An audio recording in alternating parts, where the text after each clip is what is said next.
ದೇವರಿಗೆ ಸ್ತೋತ್ರವಾಗಲಿ. ದೇವರಿಗೆ ಅಮೂಲ್ಯರು, ಅತಿ ಪ್ರಿಯರು, ಘನವಂತರಾದ ಪ್ರಿಯ ದೇವರ ಮಕ್ಕಳೇ, ಬನ್ನಿರಿ ಪ್ರಿಯರೇ, ಈ ದಿನ ಈ ಸಮಯ ನಮ್ಮನ್ನು ರಕ್ಷಿಸುವ, ಜೀವ ನೀಡುವ, ಆತ್ಮಕ್ಕೆ ಆಹಾರವಾಗಿರುವ, ಆತ್ಮಕ್ಕೆ ಪಾನವಾಗಿರುವ ದೇವರ ವಾಕ್ಯವನ್ನು ಧ್ಯಾನಿಸೋಣ ಪ್ರಿಯರೇ. ಈ ದಿನ ಧ್ಯಾನಿಸಲಿರುವ ದೇವರ ವಾಕ್ಯ ಭಾಗಾಂಶ ಪ್ರಿಯರೇ, ಜೀವಾಹಾರ.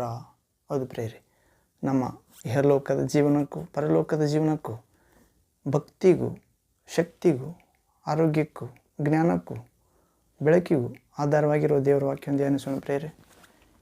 ಈ ವಾಕ್ಯವನ್ನು ಧ್ಯಾನಿಸುವ ಮೊದಲು ದೇವರ ಪರಿಶುದ್ಧಾತ್ಮನಲ್ಲಿ, ಆತ್ಮಸ್ವರೂಪನೇ ಆಗಿರುವ ದೇವರಲ್ಲಿ, ಆ ಪರಿಶುದ್ಧಾತ್ಮನಿಂದಲೇ ಹುಟ್ಟಿದ, ಮನುಷ್ಯ ಆಕಾರದಲ್ಲಿ ಹುಟ್ಟಿದ ಯೇಸು ಕ್ರಿಸ್ತನಲ್ಲಿ ಪ್ರಾರ್ಥಿಸೋಣ ಪ್ರಿಯರೇ. ಈ ವಾಕ್ಯವನ್ನು ಅರ್ಥ ಮಾಡಿಕೊಳ್ಳುವ ಕೃಪೆಗಾಗಿ, ಬುದ್ಧಿಗಾಗಿ ಪ್ರಾರ್ಥನೆ ನನ್ನೊಂದಿಗೆ ಏಕೀಭವಿಸಿ ಪ್ರಾರ್ಥಿಸಿರಿ. ಪ್ರೇಯರ್. ತಂದೆಯೇ, ಸರ್ವಶಕ್ತ ದೇವರೇ, ಪರಿಶುದ್ಧನೇ ಪರಿಶುದ್ಧನೇ ಪರಿಶುದ್ಧನೇ, ಆತ್ಮಸ್ವರೂಪನೇ, ಜೀವಸ್ವರೂಪನೇ, ಆರೋಗ್ಯದಾಯಕನೇ ತಂದೆಯೇ, ಜೀವಾಹಾರ ಎನ್ನುವ ವಾಕ್ಯ ಭಾಗ ಅಂಶವನ್ನು ಧ್ಯಾನಿಸಲಿರುವಾಗ ನೀವೇ ನಿಮ್ಮ ಸ್ವರೂಪದಲ್ಲಿ ಉಂಟು ಮಾಡಿದ ನಿಮ್ಮ ಮಕ್ಕಳಾದ ನಮ್ಮೊಂದಿಗೆ, ನಮ್ಮ ಆತ್ಮದೊಂದಿಗೆ, ದೇಹದೊಂದಿಗೆ, ಮನಸ್ಸಿನೊಂದಿಗೆ ಮಾತನಾಡಿ ನಮ್ಮೆಲ್ಲರನ್ನು ನಿಮ್ಮ ದೃಷ್ಟಿಯಲ್ಲಿ ಬದುಕಿಸಬೇಕೆಂದು, ಸ್ವಸ್ಥ ಮಾಡಬೇಕೆಂದು, ಮಾರ್ಗದರ್ಶನ ಮಾಡಬೇಕೆಂದು, ಸತ್ಯದಲ್ಲಿ ನಿಲ್ಲಿಸಿ ಸ್ವಾತಂತ್ರ್ಯ ಮಾಡಬೇಕೆಂದು, ಸಮೃದ್ಧಿ ಜೀವದಿಂದ ತುಂಬಬೇಕೆಂದು, ಹೀಗೆ ಕಳ್ಳನನ್ನು, ಕೊಲೆಗಾರನನ್ನು, ನಾಶನಗಾರನಾದ ಸೈತಾನನನ್ನು ನಿಮ್ಮ ಶಾಂತಿಯಿಂದ, ಶಾಂತಿಯ ವಾಕ್ಯದಿಂದ ತುಳಿದು ಹಾಕಿ ಜಯ ಹೊಂದುವಂತೆ, ಅನೇಕರನ್ನು ನಿಮ್ಮ ಜಯಕ್ಕೆ ತರುವಂತೆ ನಮ್ಮೆಲ್ಲರನ್ನು ಅನುಗ್ರಹಿಸಬೇಕೆಂದು, ಈ ವಾಕ್ಯ ಭಾಗದಲ್ಲಿ ಬಂದಿರುವ ಪ್ರತಿಯೊಬ್ಬ ನಿಮ್ಮ ಕುಮಾರ ಕುಮಾರತಿಯನ್ನು ನಿಮ್ಮ ರಕ್ತದಿಂದ ತೊಳೆದು ಶುದ್ಧೀಕರಿಸಬೇಕೆಂದು ಮತ್ತು ಆತ್ಮಕ್ಕೆ ಆಹಾರವಾಗಿರುವ ನಿಮ್ಮ ವಾಕ್ಯವನ್ನು, ನಿಮ್ಮ ಆತ್ಮವನ್ನು ಮಕ್ಕಳ ಜೀವಿತದಲ್ಲಿ ನೆಲೆಗೊಳಿಸಬೇಕೆಂದು, ಆ ಮಕ್ಕಳು ತಮ್ಮ ಸಮಸ್ಯೆಗಳ ಮೇಲೆ ಜಯ ಹೊಂದುವ ನಿಮ್ಮ ಆತ್ಮ ಖಡ್ಗವನ್ನು, ಆತ್ಮ ಆಯುಧವನ್ನು ಧರಿಸಿಕೊಳ್ಳುವಂತೆ ಹೃದಯದಲ್ಲಿ, ಆತ್ಮದಲ್ಲಿ, ದೇಹದಲ್ಲಿ ಶುಭವನ್ನು ಅನುಗ್ರಹಿಸಬೇಕೆಂದು, ಜ್ಞಾನವನ್ನು, ಪರಿಶುದ್ಧಾತ್ಮನ ಮಾರ್ಗದರ್ಶನವನ್ನು, ವರವನ್ನು ಅನುಗ್ರಹಿಸಬೇಕೆಂದು, ಹೀಗೆ ಜೀವಾಹಾರ ಎನ್ನುವ ಈ ವಾಕ್ಯ ಭಾಗ ಅಂಶ ನಿಮ್ಮ ಮಕ್ಕಳಾದ ನಮ್ಮೆಲ್ಲರಿಗೆ ಇಹಪರದಲ್ಲಿ ಜೀವಿಸಲು ಸಹಾಯವಾಗುವಂತೆ ಅನುಗ್ರಹಿಸಬೇಕೆಂದು, ನಜರೇತಿನ ಯೇಸು ಕ್ರಿಸ್ತನಾದ ನಿಮ್ಮ ಪ್ರಿಯ ಕುಮಾರ, ನಮ್ಮ ಪ್ರಭು ರಕ್ಷಕ ಯೇಸು ಕ್ರಿಸ್ತ ನಾಮದಲ್ಲಿ ಪ್ರಾರ್ಥಿಸುತ್ತೇವೆ. ತಂದೆಯಾದ ದೇವರೇ, ಸರ್ವಶಕ್ತನೇ, ಇರುವಾತನೇ. Amen, amen. Thank you father, thank you Jesus Christ, thank you Holy Ghost, fire. Amen. ಅದು ಪ್ರೇರೆ, ಜೀವಾಹಾರ ಎನ್ನುವ ಅಂಶವನ್ನು ನಾವು ಧ್ಯಾನಿಸುವ ಮೊದಲು ಒಂದು ಚಿಕ್ಕ ಆತ್ಮೀಯ ಗೀತೆಯನ್ನು ಹಾಡಿಕೊಂಡು ನಾವು ಸಿದ್ಧರಾಗೋಣ ಪ್ರೇರೆ. ಹಾಡು ನನ್ನ ಸ್ತುತಿ ಪಾತ್ರನೇ. ಹೌದು ಪ್ರೇರೆ, ಯೇಸು ಕ್ರಿಸ್ತನು ನಮ್ಮೆಲ್ಲರ ಸ್ತುತಿಗೆ ಪಾತ್ರನಾಗಿದ್ದಾನೆ. ಆತನು ಮಾತ್ರ ಸ್ತುತಿಗೆ ಪಾತ್ರನು ಮತ್ತು ಭಯಭಕ್ತಿಗೆ ಪಾತ್ರನು, ಪಾಪಗಳ ಕ್ಷಮಿಸುವ ದೇವರು ಪ್ರೇರೆ. ಈ ಹಾಡಿನಲ್ಲಿ ನನ್ನೊಂದಿಗೆ ಏಕೀಭವಿಸಿ ಹಾಡಿರಿ ಪ್ರೇರೆ. ಹೀಗೆ ನಾವೆಲ್ಲರೂ ನಮ್ಮ ಆತ್ಮಕ್ಕೆ ಆಹಾರವಾಗಿರುವ ಯೇಸುವನ್ನು ಧರಿಸಿಕೊಳ್ಳೋಣ. ನನ್ನ ಸ್ತುತಿ ಪಾತ್ರನೇ ನನ್ನೇಸುವೆ, ನನ್ನ ಆರಾಧನೆಗೆ ನೀನೇ ಯೋಗ್ಯನಯ್ಯ. ನನ್ನ ಸ್ತುತಿ ಪಾತ್ರನೇ ನನ್ನೇಸುವೆ, ನಮ್ಮ ಆರಾಧನೆಗೆ ನೀನೇ ಪಾತ್ರನಯ್ಯ. ನಮ್ಮ ಸ್ತುತಿ ಪಾತ್ರನೇ ನಮ್ಮ ಏಸಪ್ಪ. ನಿನ್ನ ವಾಕ್ಯವೇ ನನ್ನ ಪರವಶವು, ನಿನ್ನ ವಾಕ್ಯವೇ ನನ್ನ ಆತ್ಮಕ್ಕೆ ಆಹಾರವು. ನಿನ್ನ ವಾಕ್ಯವೇ ನನ್ನ ಪರವಶವು, ನಿನ್ನ ವಾಕ್ಯವೇ ನಮ್ಮ ಆತ್ಮಕ್ಕೆ ಆಹಾರವು. ನಿನ್ನ ವಾಕ್ಯವೇ ನನ್ನ ಪಾದಗಳಿಗೆ ದೀಪವು, ನಿನ್ನ ವಾಕ್ಯವೇ ನಮ್ಮ ಪಾದಗಳಿಗೆ ದೀಪವು. ನಿನ್ನ ವಾಕ್ಯವೇ ನನ್ನ ಪಾದಗಳಿಗೆ ದೀಪವು. ನನ್ನ ಸ್ತುತಿ ಪಾತ್ರನೇ ನನ್ನೇಸುವೆ. ನನ್ನ ಆರಾಧನೆಗೆ ನೀನೇ ಯೋಗ್ಯನಯ್ಯ. ನನ್ನ ಆರಾಧನೆಗೆ ನೀನೇ ಪಾತ್ರನಯ್ಯ. ನಮ್ಮ ಸ್ತುತಿ ಪಾತ್ರನೇ ನಮ್ಮೇಸುವೆ. ನಿನ್ನ ಕೃಪೆಯೇ ನನ್ನ ಆಶ್ರಯವು. ನಿನ್ನ ಕೃಪೆಯೇ ನನ್ನ ಆತ್ಮಕ್ಕೆ ಅಭಿಷೇಕವು. ಯೇಸಪ್ಪ, ನಿನ್ನ ಕೃಪೆಯೇ ನನ್ನ ಆಶ್ರಯವು. ನಿನ್ನ ಕೃಪೆಯೇ ನನ್ನ ಆತ್ಮಕ್ಕೆ ಅಭಿಷೇಕವು. ನಿನ್ನ ಕೃಪೆಯೇ ನನ್ನ ಜೀವನ ಆಧಾರವು. ನಿನ್ನ ಕೃಪೆಯೇ ನಮ್ಮ ಜೀವನ ಆಧಾರವು. ನಿನ್ನ ಕೃಪೆಯೇ ನಮ್ಮ ಜೀವನ ಆಧಾರವು. ನಮ್ಮ ಸ್ತುತಿ ಪಾತ್ರನೇ ನಮ್ಮ ಯೇಸುವೆ. ನಮ್ಮ ಆರಾಧನೆಗೆ ನೀನೇ ಯೋಗ್ಯನಯ್ಯ. ನಮ್ಮ ಆರಾಧನೆಗೆ ನೀನೇ ಪಾತ್ರನಯ್ಯ. ನನ್ನ ಸ್ತುತಿ ಪಾತ್ರನೇ ನನ್ನ ಯೇಸಪ್ಪ. ನಿನ್ನ ಸೌಂದರ್ಯವು ಯೆರೂಷಲೇಮು. ನಿನ್ನ ಪರಿಪೂರ್ಣತೆ ಸಿಯೋನು ಶಿಖರವು. ನಿನ್ನ ಸೌಂದರ್ಯವು ಯೆರೂಷಲೇಮು. ಯೇಸುವೆ, ನಿನ್ನ ಪರಿಪೂರ್ಣತೆ ಸಿಯೋನು ಶಿಖರವು. ನಿನ್ನ ಪರಿಪೂರ್ಣತೆ ನನ್ನ ಜೀವಿತ ಗಮ್ಯವು. ನಿನ್ನ ಪರಿಪೂರ್ಣತೆ ನಮ್ಮ ಜೀವಿತ ಗಮ್ಯವು. ನಿನ್ನ ಪರಿಪೂರ್ಣತೆ ನಮ್ಮ ಜೀವಿತ ಗಮ್ಯವು. ನಮ್ಮ ಸ್ತುತಿ ಪಾತ್ರನೇ ನಮ್ಮೇಸಪ್ಪ. ನಮ್ಮ ಆರಾಧನೆಗೆ ನೀನೇ ಯೋಗ್ಯನಯ್ಯ. ನನ್ನ ಆರಾಧನೆಗೆ ನೀನೇ ಪಾತ್ರನಯ್ಯ. ನನ್ನ ಸ್ತುತಿ ಪಾತ್ರನೇ ನನ್ನೇಸಪ್ಪ. Hallelujah, hallelujah, hallelujah. Glory to Jesus. ಆಮೇನ್.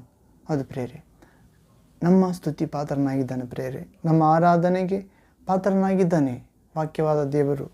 ನಮ್ಮ ಪಾಪಗಳಿಂದ ನಮ್ಮನ್ನು ರಕ್ಷಿಸಿ ತನ್ನ ರಕ್ತದಿಂದ ನಮ್ಮನ್ನು ತಂದೆಯಾದ ದೇವರಿಗೆ ಕೊಂಡುಕೊಂಡಿದ್ದಾನೆ ಪ್ರೇರೆ. ಸಮಾಧಾನಪಡಿಸಿದ್ದಾನೆ. ತನ್ನ ಕುರಿಗಳಾದ ನಮ್ಮನ್ನು ತನ್ನ ಪ್ರಾಣ ಕೊಟ್ಟು ರಕ್ಷಿಸಿದ್ದಾನೆ. ಹೌದು, ಹೀಗೆ ಪ್ರಭುವಿನ ಕೈಯಿಂದ ನಮ್ಮನ್ನು ಯಾರು ಕಸಿದುಕೊಳ್ಳಲು ಸಾಧ್ಯವಿಲ್ಲ.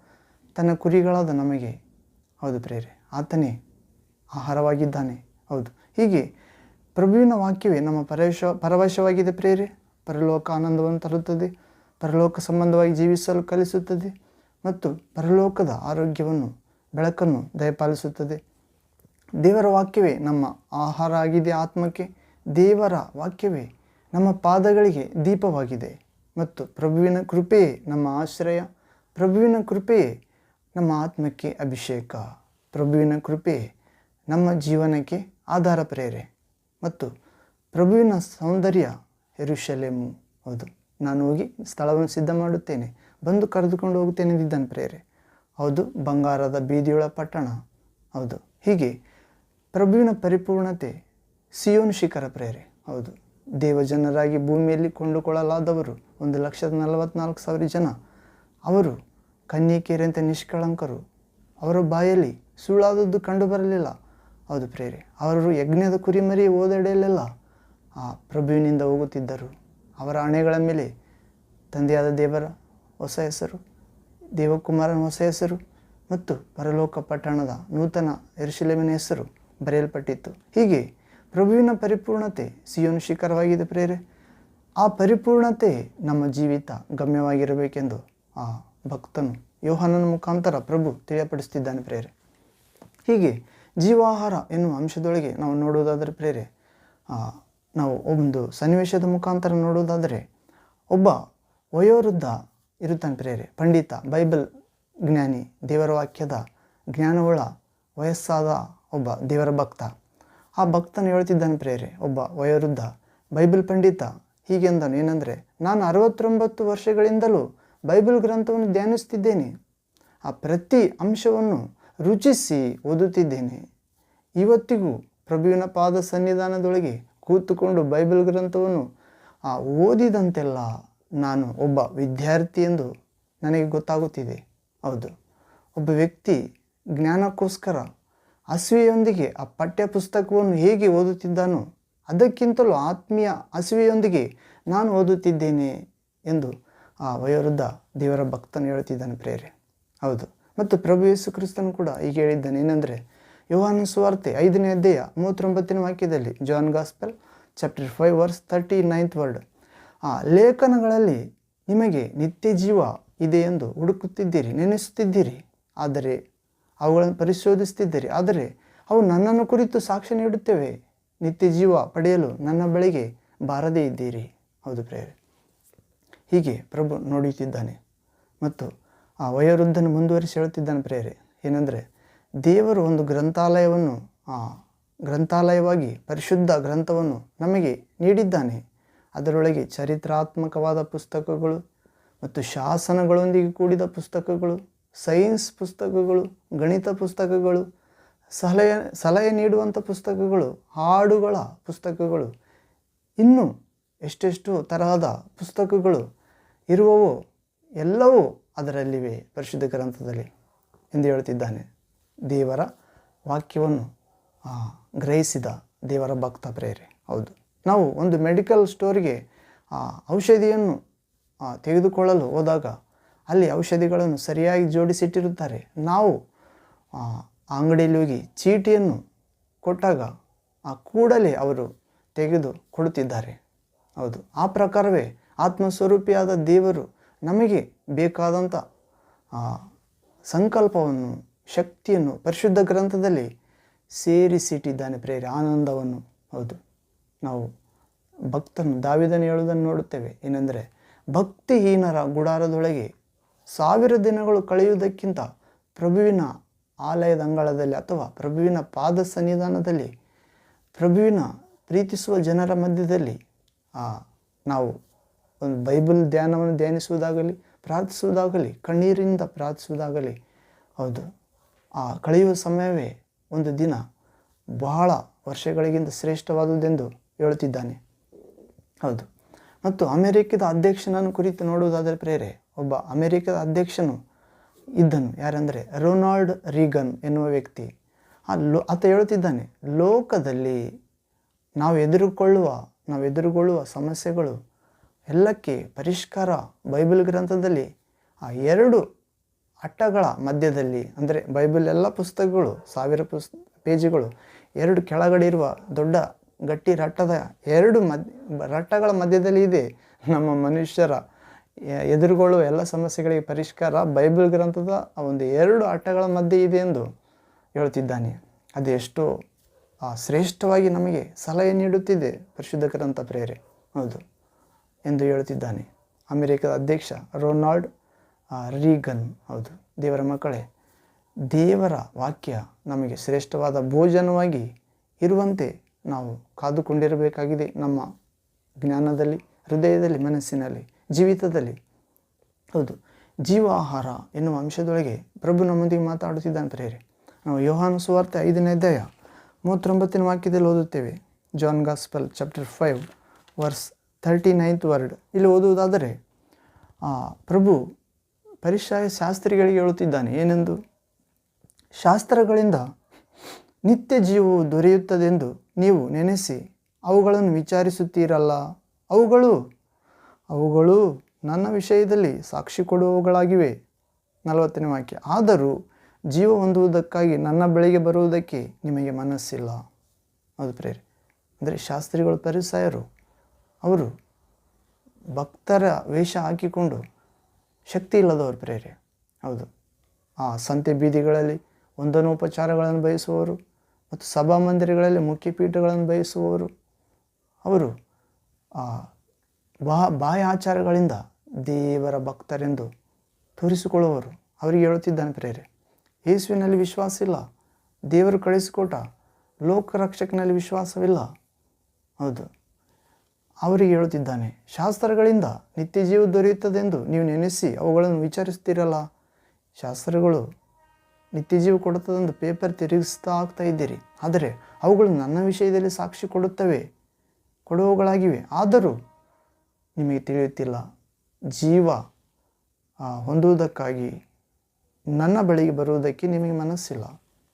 ಹೌದು ಪ್ರೇರೆ, ಅನೇಕರಿಂದು ದೇವರ ವಾಕ್ಯ ಸತ್ಯವಾದದ್ದು, ಯೇಸು ಕ್ರಿಸ್ತನು ಸತ್ಯವಾದಾತನು ದೇವರ ಅನಿಸಿಕೊಳ್ಳುವುದಕ್ಕೆ ಯೋಗ್ಯನೆಂದು ಅನೇಕರಿಗೆ ತಿಳಿದಿದ್ದರೂ ಕೂಡ ಅವರು ಆ ಬೆಳಕಿನ ಬಳಿಗೆ ಬಾರದೆ, ಬೆಳಕಿನ ಬಳಿಗೆ ಬಂದರೆ ತಮ್ಮ ದುಷ್ಕೃತ್ಯಗಳು ಕಂಡುಬರುತ್ತವೆಂದು ಆ ಬೆಳಕಿನ ಬಳಿಗೆ ಬರುವುದಿಲ್ಲ ಪ್ರೇರೆ. ಅವರು ಕತ್ತಲೆಯನ್ನೇ ಇಷ್ಟಪಡುತ್ತಿದ್ದಾರೆ. ಹೌದು, ಅವರು ಕೂಡ ಶಾಸ್ತ್ರಿ ಫರಿಸಾಯರಂತೆ ಇದ್ದಾರೆ ಪ್ರೇರೆ. ಅವರ ಭಕ್ತಿ ನಿಷ್ಪ್ರಯೋಜನವಾಗಿದೆ ಪ್ರೇರೆ. ಹೌದು, ಶಾಸ್ತ್ರಗಳಿಂದ ನಿತ್ಯ ಜೀವ ದೊರೆಯುತ್ತದೆಂದು ನೀವು ನೆನೆಸಿ ಅವುಗಳನ್ನು ವಿಚಾರಿಸುತ್ತೀರಲ್ಲ. ಅವುಗಳು ನನ್ನ ವಿಷಯದಲ್ಲಿ ಸಾಕ್ಷಿ ಕೊಡುವವುಗಳಾಗಿವೆ, ಆದರೂ ಜೀವ ಹೊಂದುವುದಕ್ಕಾಗಿ ನನ್ನ ಬಳಿಗೆ ಬರುವುದಕ್ಕೆ ನಿಮಗೆ ಮನಸ್ಸಿಲ್ಲ. ಹೌದು ಪ್ರೇರೆ, ನಾವಿಂದು ಯೇಸು ಕ್ರಿಸ್ತನ ಬಳಿಗೆ ಬರುವುದಾದರೆ ಯೇಸು ಕ್ರಿಸ್ತನ ಕುರಿತು 2000 ವರ್ಷಗಳ ಕೆಳಗೆ ಕ್ರಿಸ್ತ ಪೂರ್ವದಲ್ಲಿ ಬರೆಯಲ್ಪಟ್ಟಿದೆ ಪ್ರೇರೆ.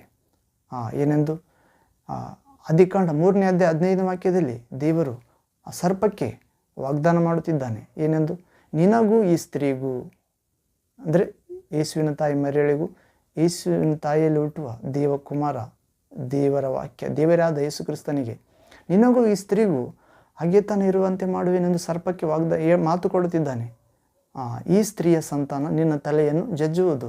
ಹೌದು ಪ್ರೇರೆ, ಯೇಸುವಿನ ತಾಯಿಯಲ್ಲಿ ಹುಟ್ಟಿದ ಯೇಸು ದೇವರ ದಾಸಿಯಲ್ಲಿ ದೇವರ ಚಿತ್ತವನ್ನು, ಇಗೋ ದೇವರ ಚಿತ್ತ ನನ್ನಲ್ಲಿ ನೆರವೇರಲಿ, ನೀ ಹೇಳಿದಂತೆ ನನಗಾಗಲೆಂದು ದೇವದೂತನಿಗೆ ಹೇಳಿದ ಆಕೆಯಲ್ಲಿ ಹುಟ್ಟಿದ ಪರಾತ್ಪರ ದೇವಕುಮಾರ, ನಮ್ಮ ಪಾಪಗಳಿಂದ ನಮ್ಮನ್ನು ರಕ್ಷಿಸಿ ಕಾಯುವ ಯೇಸು. ಹೌದು ಪ್ರೇರೆ, ನಿನಗೂ ಈ ಸ್ತ್ರೀಗೂ ನಿನ್ನ ಸಂತಾನಕ್ಕೆ ಈ ಸ್ತ್ರೀಯ ಸಂತಾನಕ್ಕೆ ಹಾಗೆತಾನೆ ವಿರಿಸುವೆನೆಂದು ಹೇಳುತ್ತಿದ್ದಾನೆ. ಹೌದು ಪ್ರೇರೆ, ಆತನೇ ನಮ್ಮ ಜೀವಾಹಾರವಾಗಿದ್ದಾನೆ ಪ್ರೇರೆ. ಹೌದು, ಅಲ್ಲಿ 2 ಗುಂಪು ಕಾಣುತ್ತಿವೆ ಪ್ರೇರೆ. ಸೈತಾನನಿಗೆ, ಅಂದರೆ ಸರ್ಪ ಹೋಲಿಕೆಯಲ್ಲಿರುವ ಸೈತಾನನಿಗೆ, ಸೈತಾನನ ವಾಹನವಾಗಿರುವ ಆ ಸರ್ಪನಿಗೆ ಹೇಳುತ್ತಿದ್ದಾನೆ ಏನೆಂದು, ನಿನಗೂ ಈ ಸ್ತ್ರೀಗೂ ಇದು ಹಾಗೆತಾನೆ ವಿರಿಸುವೆನೆಂದು ಒಂದು ಗುಂಪು, ನಿನಗೂ ಈ ಸ್ತ್ರೀಯ ಸಂತಾನಕ್ಕೂ ನಿನ್ನ ಸಂತಾನಕ್ಕೂ ಈ ಸ್ತ್ರೀಯ ಸಂತಾನಕ್ಕೂ 2 ಗುಂಪು ಪ್ರೇರೆ. ಹೌದು, ಇಂದಿಗೂ ಕೂಡ ವಿಶ್ವಾಸ ಸಭೆಗಳಲ್ಲಿ 2 ಗುಂಪು ಇದ್ದೇ ಇರುತ್ತವೆ. ಹೌದು, ಒಂದು ಶಾರೀರಿಕವಾದ ಭಕ್ತಿ, ಒಂದು ಆತ್ಮಿಕವಾದ ಭಕ್ತಿ. ಹೌದು ಪ್ರೇರೆ, ಅಲ್ಲಿ ಸೈತಾನನಿಗೆ, ಸರ್ಪಕ್ಕೆ ದೇವರು ವಾಗ್ದಾನ ಮಾಡುತ್ತಿದ್ದಾನೆ ಮಾತು, ನಿನಗೂ ಈ ಸ್ತ್ರೀಗೂ ಹಾಗೆತಾನೆ ವಿರಿಸುವೆನು.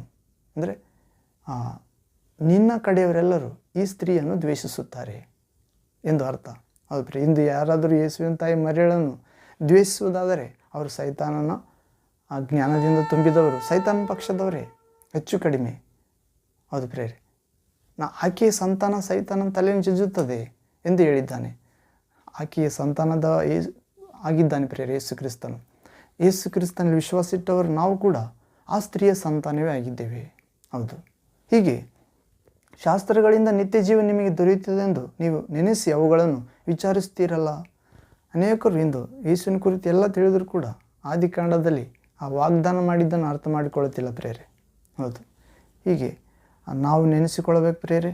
ಆ ಶಾಸ್ತ್ರಗಳಿಂದ ನಿತ್ಯ ಜೀವ ಸಿಗುತ್ತದೆ, ಆದರೆ ಯೇಸುವಿನ ಬಳಿಗೆ ಬಂದಾಗ ಮಾತ್ರ ನಿತ್ಯ ಜೀವ ಸಿಗುತ್ತದೆ.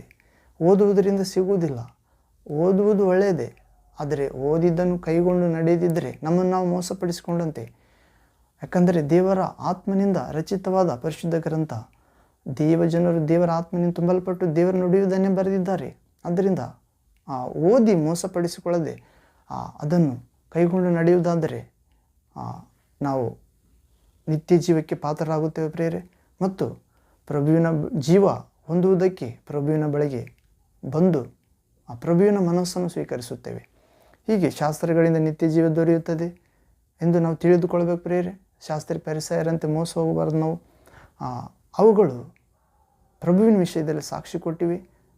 ಆದರೆ ಪ್ರಭುವಿನ ಜೀವ ಹೊಂದುವುದಕ್ಕಾಗಿ ಪ್ರಭುವಿನ ಬಳಿಗೆ ಬರುವುದಕ್ಕೆ ಅವರಿಗೆ ಮನಸ್ಸಿರಲಿಲ್ಲ. ಕಾರಣ ಅವರು ಪ್ರಭುವಿನ ಕುರಿಗಳಾಗಿದ್ದಿಲ್ಲ ಪ್ರಿಯರೇ. ಯಾಕಂದರೆ ಮನುಷ್ಯರಿಂದ ಬರುವ ಮಾನವನ್ನು ಅವರು ಬಯಸಿದ್ದರು. ಆದರೆ ನಿಜವಾದ ದೇವರಿಂದ ಬಂದಾತನು ದೇವರಿಗೆ ಮಾನ ಕೊಡುತ್ತಾನೆ, ಅವನೇ ಸತ್ಯವಂತನೆಂದು ಯೇಸು ಹೇಳಿದ್ದನು. ನೀವಾದರೂ ಮನುಷ್ಯರಿಂದ ಮಾನವನ್ನು ಅಪೇಕ್ಷಿಸುವವರಾಗಿದ್ದೀರಿ, ನಾನಾದರೂ ನನ್ನನ್ನು ಕಳಿಸಿಕೊಟ್ಟ ಆತನಿಗೆ ಮಾನ ಬರಬೇಕೆಂದು ಅಪೇಕ್ಷಿಸುವನಾಗಿದ್ದೇನೆ. ಹೌದು ಪ್ರಿಯ, ದೇವರ ಪ್ರಿಯ ಮಗುವೆ, ದೇವರಲ್ಲಿ ವಿಶ್ವಾಸ ಇಡುವ, ಯೇಸುವಿನ ಮುಖಾಂತರ ಯೇಸು ನಾಮದಲ್ಲಿ ಯೇಸುವೆ ದೇವರ ಪ್ರತಿರೂಪದಿಂದ ವಿಶ್ವಾಸುವ ಸೇವೆ ಮಾಡುವ ನೀನು ನಾನು ದೇವರಿಗೆ ಮಾನ ಬರುವಂತೆ ವಿಶ್ವಾಸ ಬೇಕಾಗಿದೆ, ಸೇವೆ ಮಾಡಬೇಕಾಗಿದೆ. ಆ ವಾಕ್ಯದ ಪ್ರಕಾರ ಜೀವಿಸಿ ಸಾಕ್ಷಿಯಾಗಿ ಜೀವಿಸಬೇಕಾಗಿದೆ. ನಮಗಾಗಿ ಮಾನ ಅಲ್ಲ ಪ್ರೇರೆ, ನಮ್ಮನ್ನು ಕಳಿಸಿಕೊಟ್ಟ ದೇವರಿಗೆ ಮಾನ. ಹೌದು, ದೇವರಿಗೆ ಮಾನ ತಂದರೆ ನಮಗೆ ಬಂದಂತೆ. ಹೌದು, ಹೀಗೆ ನಾವು ಶಾಸ್ತ್ರಗಳಿಂದ ನಿತ್ಯ ಜೀವ ದೊರೆಯುತ್ತದೆಂದು ನೆನೆಸಿ ಅವುಗಳನ್ನು ವಿಚಾರಿಸಿ ಪ್ರಭುವಿನ ಬಳಿಗೆ ಬರೋಣ ಪ್ರಿಯರೇ. ಪ್ರಭುವಿನ ಕುರಿತು ಸಾಕ್ಷಿ ನೀಡುತ್ತೇವೆ ದೇವರ ವಾಕ್ಯ. ಹಳೆ ಒಡಂಬಡಿಕೆ, ಹೊಸ ಒಡಂಬಡಿಕೆ. ಹಳೆ ಒಡಂಬಡಿಕೆ ಮೇಲುಗಳ ಛಾಯೆ, ಹೊಸ ಒಡಂಬಡಿಕೆ ನಿಜ ವ್ಯಕ್ತಿತ್ವ. ಹೌದು ಪ್ರಿಯರೇ, ಹೀಗೆ ಜೀವ ಹೊಂದುವುದಕ್ಕಾಗಿ ಪ್ರಭುವಿನ ಬಳಿಗೆ ಬರುವುದಕ್ಕೆ ಶಾಸ್ತ್ರಿ ಪರಿಸಯಗಳಂತಿರುವ ವಿಶ್ವಾಸಿಗಳಿಗೆ ಸಾಧ್ಯವಿಲ್ಲ ಪ್ರಿಯರೇ. ನಾವು ಲೂಕನ ಸುವಾರ್ತೆ 24ನೇ ಅಧ್ಯಾಯ 27ನೇ ವಾಕ್ಯದಲ್ಲಿ ಓದುತ್ತೇವೆ. Luke gospel chapter 24 verse 27. ಲೂಕನ ಸುವಾರ್ತೆ 24ನೇ ಅಧ್ಯಾಯ 27ನೇ ವಾಕ್ಯದಲ್ಲಿ ಓದುವುದಾದರೆ, ಮೋಶೆಯ ಮತ್ತು ಎಲ್ಲ ಪ್ರವಾದಿಗಳ ಗ್ರಂಥಗಳು ಮೊದಲುಗೊಂಡು ಸಮಸ್ತ ಗ್ರಂಥಗಳಲ್ಲಿ ತನ್ನ ವಿಷಯವಾಗಿರುವ ಸೂಚನೆಗಳನ್ನು ಅವರಿಗೆ ವಿವರಿಸಿದನು. ಅದುಪ್ರೆ ಯೇಸು ಕ್ರಿಸ್ತನು ಮರಣಿಸಿ ಪುನರುತ್ಥಾನದ ನಂತರ ಅನೇಕರಿಗೆ ಕಾಣಿಸಿಕೊಂಡನು. ಆದರೆ ಅವರಲ್ಲಿ ಕೆಲವರು ವಿಶ್ವಾಸಿಸಲಿಲ್ಲ. ತೋಮ ಆಗಿರ್ಬೋದು, ಇನ್ನು ಕೆಲವರು. ಅವರಿಗೆ ಅವರು ಬುದ್ಧಿ ವಿಕಾಸವಾಗುವಂತೆ, ಅರ್ಥ ಮಾಡಿಕೊಳ್ಳುವಂತೆ, ಗ್ರಂಥಗಳ ಸಾರ, ಲೇಖನಗಳ ಜ್ಞಾನ ಅರ್ಥ ಮಾಡಿಕೊಳ್ಳುವಂತೆ ಅವರು ಬುದ್ಧಿ ವಿಕಾಸಗೊಳಿಸಿದನು. ಎಲ್ಲ ಬುದ್ಧಿ ಇಲ್ಲದವರೇ, ಲೂಕ ಸುವಾರ್ತೆ 24ನೇ 25ರಿಂದ, ಎಲ್ಲ ಬುದ್ಧಿ ಇಲ್ಲದವರೇ, ಪ್ರವಾದನೆಗಳು ಹೇಳಿದ್ದೆಲ್ಲವನ್ನು ನಂಬುವುದರಲ್ಲಿ ಮಂದ ಹೃದಯದವರೇ, ಕ್ರಿಸ್ತನು ಇಂಥ ಶ್ರಮಗಳನ್ನು ಅನುಭವಿಸಿ ತನ್ನ ಮಹಿಮಾ ಪದವಿಗೆ ಸೇರುವುದು ಅಗತ್ಯವಾಗಿತ್ತಲ್ಲವೇ ಎಂದು ಹೇಳಿ ಮೋಶೆಯ ಮತ್ತು ಎಲ್ಲ ಪ್ರವಾದಿಗಳ ಗ್ರಂಥಗಳು ಮೊದಲುಗೊಂಡು ಸಮಸ್ತ ಗ್ರಂಥಗಳಲ್ಲಿ ತನ್ನ ವಿಷಯವಾಗಿರುವ ಸೂಚನೆಗಳನ್ನು ಅವರಿಗೆ ವಿವರಿಸಿದನು. ಹೌದು, ಹೀಗೆ ಅವರಿಗೆ ಕಣ್ಣು ತೆರೆಸಿದ ಪ್ರೇರೆ. ಅವರು ಒಂದು ಪುನರುತ್ಥಾನದ ನಂತರ ಶಿಷ್ಯರಲ್ಲಿ ಇಬ್ಬರು ಒಂದು ಊರಿಗೆ ಹೋಗುತ್ತಿರ್ತಾರೆ ಪ್ರೇರೆ. ಆ ಊರಿನಲ್ಲಿ ಹೋಗುತ್ತಿರುವಾಗ ಪ್ರಭು ಅವರೊಂದಿಗೆ ಕಾಣಿಸಿಕೊಳ್ಳುತ್ತಾನೆ. ಹೌದು, ಹಳ್ಳಿಯ ಸಮೀಪಕ್ಕೆ ಬಂದಾಗ ಅವರೊಂದಿಗೆ ಹೋಗುತ್ತಾನೆ. ಇನ್ನು ಹಳ್ಳಿ ಸಮೀಪಕ್ಕೆ ಬರುತ್ತಲೇ ಇನ್ನು ಮುಂದಕ್ಕೆ ಹೋಗುವಂತೆ ಕಾಣಿಸಿದನು ಪ್ರಭು. ಆದರೆ ಅವರು ನಮ್ಮ ಸಂಗಡ ಇರು, ಸಂಜೆಯಾಯಿತು, ಹೊತ್ತು ಇಳಿಯುತ್ತಾ ಬಂತು ಎಂದು ಆತನಿಗೆ ಹೇಳಿ ಬಲವಂತ ಮಾಡಲು ಆತನು ಅವರ ಕೂಡ ಇರುವುದಕ್ಕೆ ಊರೊಳಕ್ಕೆ ಹೋದನು. 30ನೇ ವಾಕ್ಯ, ಲೂಕ ಸುವಾರ್ತೆ 24ನೇ ಅಧ್ಯಾಯ 30ರ ವಾಕ್ಯದಿಂದ. ಆತನು ಅವರ ಸಂಗಡ ಊಟಕ್ಕೆ ಕೂತುಕೊಂಡಾಗ ರೊಟ್ಟಿಯನ್ನು ತೆಗೆದುಕೊಂಡು ದೇವರ ಸ್ತೋತ್ರ ಮಾಡಿ ಮುರಿದು ಅವರಿಗೆ ಕೊಡುತ್ತಿರಲಾಗಿ ಅವರ ಕಣ್ಣುಗಳು ತೆರೆದವು. ಅವರು ಆತನನ್ನು ಗುರುತು ಹಿಡಿದರು. ಆತನು ಅವರ ಕಣ್ಣಿಗೆ ಮಾಯವಾದನು. ಹೌದು ಪ್ರೇರೆ, ಯೇಸು ತಾನು ಜೀವಂತವಾಗಿ ಎದ್ದಿದ್ದೇನೆ, ಸ್ವರ್ಗದಿಂದ ಇಳಿದು ಬಂದು ಜೀವಂತ ರೊಟ್ಟಿಯಾದ ನಾನು, ಇಗೋ ನನ್ನ ಶರೀರ, ಇದನ್ನು ತೆಗೆದುಕೊಂಡು ಭುಜಿಸಿರಿ, ಇದು ಲೋಕದ ಜೀವಕ್ಕಾಗಿ ಬಲಿಯಾಗಿ ಅರ್ಪಿಸುವ ನನ್ನ ಶರೀರ ಎಂದು ಕೊಟ್ಟಾತ ಅನುದಿನ ರಾತ್ರಿ ಕೂಡ ಆ ರೊಟ್ಟಿ ಮುರಿದು ಅಭ್ಯಾಸ ಇತ್ತು ಪ್ರೇರೆ. ಆ ಶಿಷ್ಯರಿಗೆ ಕಾಣಿಸಿಕೊಂಡು ಆ ರೊಟ್ಟಿ ಮುರಿಯುವಾಗ ಗುರುತು ಹಿಡಿತಾರೆ. ಹೌದು, ಕಾರಣ ಪೂರ್ವಜರೆಲ್ಲ ಅರಣ್ಯದಲ್ಲಿ ಪರಲೋಕದ ಮನ್ನಾ ತಿಂದರೂ ಕೂಡ ಸತ್ತೋಗಿದ್ದರು. ಆದರೆ ಈ ರೊಟ್ಟಿಯನ್ನು ತಿನ್ನುವವನು ಸದಾಕಾಲ ಜೀವಿಸ್ತಾನೆಂದು ಈ ಮೊದಲೇ ಪ್ರಭು ಶಿಷ್ಯರೊಂದಿಗೆ ಇರುವಾಗ ಹೇಳಿರುತ್ತಾನೆ. ಆ ರೊಟ್ಟಿಯನ್ನು ಮುರಿಯುವ ಮುಖಾಂತರ ಅವರ ಕಣ್ಣು ತೆರೆಯುತ್ತದೆ ಪ್ರೇರೆ. ಜೀವಾಹಾರವಾಗಿರುವ ಪ್ರಭು ಅವರ ಕಣ್ಣು ತೆರೆಸಿದ, ನಾನು ಜೀವಂತವಾಗಿ ಎದ್ದಿದ್ದೇನೆಂದು. ಹೌದು, ಹೀಗೆ ನಿತ್ಯ ಜೀವದ ಮಾರ್ಗದಲ್ಲಿ ನಡೆಸಿದ ಪ್ರೇರೆ ಅವ್ರನ್ನ. ಮತ್ತು ಇನ್ನೊಂದು ವಾಕ್ಯ ನೋಡುವುದಾದರೆ ಯೇಸುವೆ ಸ್ತೋತ್ರ, ಯೇಸುವೆ ವಂದನೆ, ಯೇಸುವೆ ಆರಾಧನೆ. ಮೋಶೆ ಎಲ್ಲ ಪ್ರವಾದಿಗಳ ಗ್ರಂಥಗಳು ನನ್ನ ಕುರಿತು ಸುವಾರ್ತೆ ಹೇಳುತ್ತವೆ ಎಂದು ಹೇಳುತ್ತಿದ್ದಾನೆ ಪ್ರೇರೆ. ಮೋಶೆ ಗ್ರಂಥ, ಎಲ್ಲ ಪ್ರವಾದಿಗಳ ಗ್ರಂಥ ನನ್ನ ಕುರಿತು ಬರೆಯಲ್ಪಟ್ಟಿವೆ ಎಂದು ಹೇಳುತ್ತಾನೆ. ಮತ್ತು ಲೂಕನ ಸುವಾರ್ತೆಯಲ್ಲಿ ಕೂಡ ನೋಡುತ್ತೇವೆ, ಅಲ್ಲಿ ಯೆರೂಸಲೇಮ್ ಮೊದಲುಗೊಂಡು ಸಮಸ್ತ ದೇಶದವರಿಗೂ ಆತನ ಹೆಸರಿನಲ್ಲಿ ಸುವಾರ್ತೆ ಸಾರಲ್ಪಡಬೇಕೆಂದು ಬರೆಯಲ್ಪಟ್ಟಿದೆ. ಹೌದು, ಯೇಸು ಕ್ರಿಸ್ತ ಎದ್ದನೆಂದು ಯೆರೂಸಲೇಮ್ ಮೊದಲುಗೊಂಡು ಎಲ್ಲ ಸಮಸ್ತ ದೇಶಗಳಿಗೂ ಯೇಸುವಿನ ಹೆಸರಿನಲ್ಲಿ ಸುವಾರ್ತೆ ಸಾರಲ್ಪಡಬೇಕು. ಹೌದು, ಹೀಗೆ ನಾವು ಜೀವಾಹಾರವಾಗಿರುವ ಪ್ರಭು ಎಲ್ಲ ಜನರಿಗೂ ಆಹಾರವಾಗಿದ್ದಾನೆಂದು ಸಾರಬೇಕಾಗಿದೆ ಪ್ರೇರೆ. ಆತ್ಮಕ್ಕೆ ಆಹಾರವಾಗಿದ್ದಾನೆ ವಾಕ್ಯವಾದ ದೇವರು. ಹೌದು, ಅಪೊಸ್ತಲ ಕಾರ್ಯಗಳು 11ನೇ ಅಧ್ಯಾಯ 12ನೇ ವಾಕ್ಯದಲ್ಲಿ ಕೂಡ ಓದುತ್ತೇವೆ. ಅಪೊಸ್ತಲ ಕೃತ್ಯಗಳು 11ನೇ ಅಧ್ಯಾಯ 12ರಿಂದ, Acts chapter 11 verse 12 to onwards. ಇಲ್ಲಿ ಓದುವುದಾದರೆ, ದೇವರ ಆತ್ಮನು ನೀನು ಏನು ಭೇದ ಮಾಡದೆ ಅವರ ಜೊತೆಯಲ್ಲಿ ಹೋಗು ಎಂದು ನನಗೆ ಹೇಳಿದನು. ಈ 6 ಮಂದಿ ಸಹೋದರರು ಸಹ ನನ್ನ ಸಂಗಡ ಬಂದರು. ಹೌದು ಪ್ರೇರೆ, ಇಲ್ಲಿ ಪೇತ್ರನ ದರ್ಶನ ಕುರಿತು ನೋಡುತ್ತೇವೆ. ಆ ಪೇತ್ರನು ಅನ್ಯ ಜನರೊಂದಿಗೆ ಬಳಕೆ ಮಾಡಿದ್ದಕ್ಕೆ ಯೆರೂಸಲೇಮಿನಲ್ಲಿದ್ದ ಯಹೂದ್ಯ ಕ್ರೈಸ್ತರು ಆಕ್ಷೇಪಣೆ ಮಾಡಿದ್ದು, ಪೇತ್ರನು ಪ್ರತಿವಾದ ಹೇಳಿದ್ದು. ಹೌದು, ಅಲ್ಲಿ ಪೇತ್ರನು ಒಂದು ಮನೆಯಲ್ಲಿ ಇಳ್ಕೊಂಡಿದ್ದಾಗ ಚರ್ಮಕಾರನಾದ ಸೀಮೋನನ ಮನೆಯಲ್ಲಿ, ಸಮುದ್ರದ ಬಳಿಯಲ್ಲಿರುವ ಮನೆಯಲ್ಲಿ, ಆತನು ಹಸಿವೆಯಾದಾಗ ಆಹಾರ ಸಿದ್ಧ ಆಗುವುದಕ್ಕೆ ತಡವಾದಾಗ ಆತನು ಮಾಳಿಗೆ ಮೇಲೆ ಹೋಗಿ ಪ್ರಾರ್ಥಿಸಲು ತೊಡಗಿದಾಗ 3 ಗಂಟೆ ಮಧ್ಯಾಹ್ನ ಸಮಯದಲ್ಲಿ ಆಕಾಶದಿಂದ ಒಂದು ಜೋಳಿಗೆ ದರ್ಶನ ರೂಪದಲ್ಲಿ ಇಳಿದು ಬಂದು, ಪೇತ್ರನೇ ಕೊಯ್ದು ತಿನ್ನು ಎನ್ನುವ ಮುಖಾಂತರ ಆ ದರ್ಶನ ಉಂಟಾದಾಗ, ಅದರ ನಂತರ ದೇವರಾತ್ಮ ಹೇಳ್ತಾನೆ ಪ್ರೇರೆ ಏನೆಂದು, ನಾನು ನಿನ್ನ ಬಳಿಗೆ ಕೆಲವು ಮನುಷ್ಯರನ್ನು ಕಳಿಸುತ್ತೇನೆ, ನೀನು ಏನು ಭೇದ ಮಾಡದೆ ಅವರ ಜೊತೆಯಲ್ಲಿ ಹೋಗು ಎಂದು ನನಗೆ ಹೇಳಿದ್ದಾನೆಂದು ಹೇಳುತ್ತಿದ್ದಾನೆ. ಆ 6 ಮಂದಿ ಸಹೋದರ ಅಂದರೆ ಇದಕ್ಕೆ ಮೊದಲೇ ಸೀಮೋನ್ ಎಂಬ ಚರ್ಮಕಾರನ ಮನೆಯಲ್ಲಿರುವಾಗ ಪೇತ್ರನೊಂದಿಗೆ 4 ಜನ ಇದ್ದರು ಪ್ರೇರೆ. ಮತ್ತು ಈ ಇಬ್ಬರು ಬಂದವರು ಯಾರು? ಕೊರ್ನೇಲಿಯಸ್ ಮನೆ ಕಡೆಯಿಂದ, ಶತಾಧಿಪತಿಯಾದ ಕೊರ್ನೇಲಿಯನ ಕಡೆಯಿಂದ ಬಂದಿರುತ್ತಾರೆ. ಯಾಕಂದರೆ ಕೊರ್ನೇಲಿಯನಿಗೆ ದರ್ಶನ ಉಂಟಾಗಿರುತ್ತದೆ. ನಾವು 13ನೇ ಅಧ್ಯಾಯ ಓದುತ್ತೇವೆ, 11ನೇ ಅಧ್ಯಾಯ, ಅಪೊಸ್ತಲ ಕಾರ್ಯ 11ನೇ ಅಧ್ಯಾಯ 13ನೇ ವಾಕ್ಯದಿಂದ, ಆ ಮನುಷ್ಯನು ಮನೆಯೊಳಗೆ ನಾವು ಸೇರಲು, ಅಂದರೆ ದೇವರಾತ್ಮ ಹೇಳ್ತಾನೆ ಪೇತ್ರನಿಗೆ, ಏನು ಭೇದ ಮಾಡದೆ ಅವರ ಜೊತೆಯಲ್ಲಿ ಹೋಗು. ನನ್ನ ಹತ್ತಿರಕ್ಕೆ ಕಳಿಸಲ್ಪಟ್ಟವರು ಇಬ್ಬರು ಬಂದಿದ್ದಾರೆ, ಅವರು ನಿನ್ನ ಕುರಿತು ಕೇಳುತ್ತಿದ್ದಾರೆ, ಏನು ಭೇದ ಮಾಡದೆ ಅವರೊಂದಿಗೆ ಹೋಗಲು ದೇವರಾತ್ಮ ಹೇಳಿದಾಗ ಪೇತ್ರ ಹೋಗುತ್ತಾನೆ. ಆ ಮನುಷ್ಯನು ಅಂದರೆ ಕೊರ್ನೇಲಿಯ ಮನೆಯೊಳಗೆ, ಆ ಮನುಷ್ಯನ ಮನೆಯೊಳಗೆ ಪೇತ್ರನು ಸೇರಲು, ಅವನು ನಮಗೆ ಒಬ್ಬ ದೇವದೂತನು ನನ್ನ ಮನೆಯಲ್ಲಿ ನಿಂತಿರುವುದನ್ನು ಕಂಡೆನು. ಆ ದೂತನು, ನೀನು ಯೊಪ್ಪಕ್ಕೆ ಕಳುಹಿಸಿ ಪೇತ್ರ ಎನಿಸಿಕೊಳ್ಳುವ ಸೀಮೋನನನ್ನು ಕರೆಸು, ಅವನು ನಿನಗೆ ಕೆಲವು ಮಾತುಗಳನ್ನು ಹೇಳುವನು, ಆ ಮಾತುಗಳಿಂದ ನಿನಗೂ ನಿನ್ನ ಮನೆಯವರೆಲ್ಲರಿಗೂ ರಕ್ಷಣೆಯಾಗುವುದು ಎಂದು ಹೇಳಿದನೆಂಬುದಾಗಿ ತಿಳಿಸಿದನು. 15ನೇ ವಾಕ್ಯ, ನಾನು ಮಾತಾಡುವುದಕ್ಕೆ ಪ್ರಾರಂಭಿಸಿದಾಗ ಪರಿಶುದ್ಧಾತ್ಮ ವರವು ಮೊದಲು ನಮ್ಮ ಮೇಲೆ ಇಳಿದಂತೆ ಅವರ ಮೇಲೆ ಇಳಿಯಿತು. ಅದು ಪ್ರೇರೆ.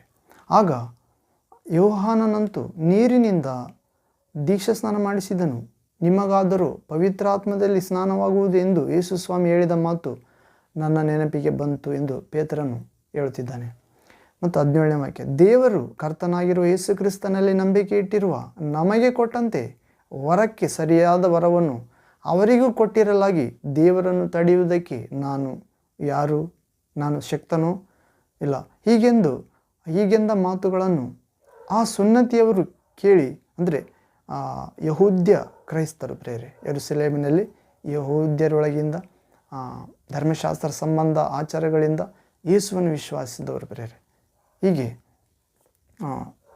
ಹೀಗೆಂದ ಮಾತುಗಳನ್ನು ಆ ಸುನ್ನತಿಯವರು ಕೇಳಿ ಆಕ್ಷೇಪಣೆ ಮಾಡುವುದನ್ನು ಬಿಟ್ಟು ಪೇತ್ರನಿಗೆ, ಹಾಗಾದರೆ ದೇವರು ಅನ್ಯಜನರಿಗೂ ಜೀವ ಕೊಡಬೇಕೆಂದು, ನಿತ್ಯ ಜೀವ, ಪರಲೋಕ ಸಂಬಂಧವಾದ ಜೀವ, ತನ್ನೊಂದಿಗೆ ಸತ್ಸಂಬಂಧ ಕೊಡಬೇಕೆಂದು ಅವರ ಮನಸ್ಸುಗಳನ್ನು ತನ್ನ ಕಡೆಗೆ ತಿರುಗಿಸಿದ್ದಾನೆ ಎಂದು ದೇವರನ್ನು ಕೊಂಡಾಡಿದರು. ಹೌದು ಪ್ರೇರೆ.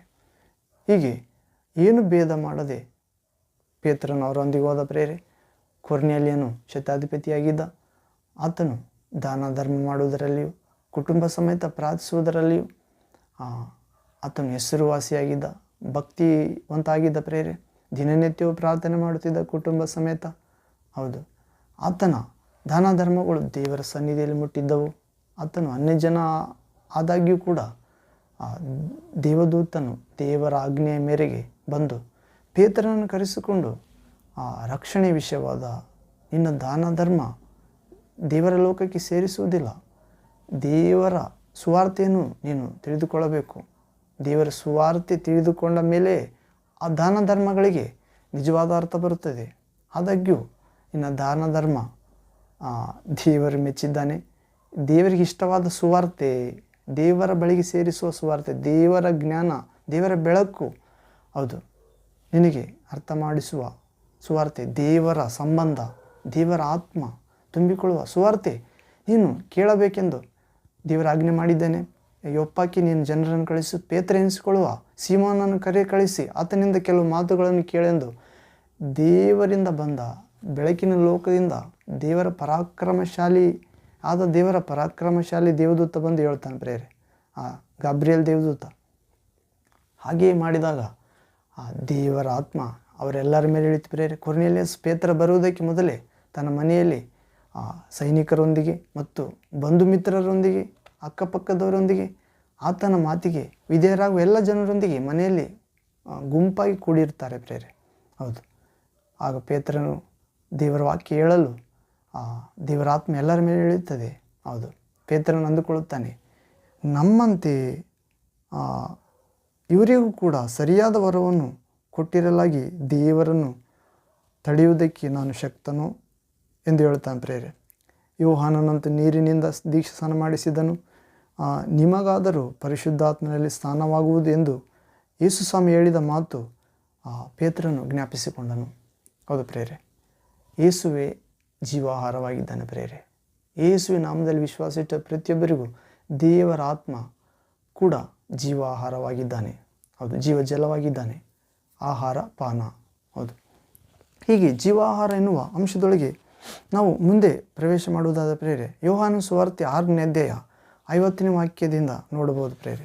John gospel 6:52 onwards. ಇಲ್ಲಿ ಓದುವುದಾದರೆ, ಯೇಸುವೆ ಸ್ತೋತ್ರ.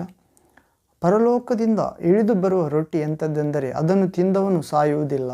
ಅದು ಪ್ರೇರೆ, ಸ್ವರ್ಗದಿಂದ ದೇವರ ಬಳಿಯಿಂದ ದೇವರ ಪದಾರ್ಥ ಆಗಿರುವ ಯೇಸು ಕ್ರಿಸ್ತ ಎನ್ನುವ ರೊಟ್ಟಿ, ಪರಲೋಕದಿಂದ ಇಳಿದು ಬರುವ ರೊಟ್ಟಿ ಎಂಥದ್ದೆಂದರೆ ಅದನ್ನು ತಿಂದವನು ಸಾಯುವುದಿಲ್ಲ. ಅದು ಪ್ರೇರೆ, ಯೇಸುವನ್ನು ವಿಶ್ವಾಸಿಸುವ ನೀನು ಸಾಯುವುದಿಲ್ಲ ಪ್ರೇರೆ.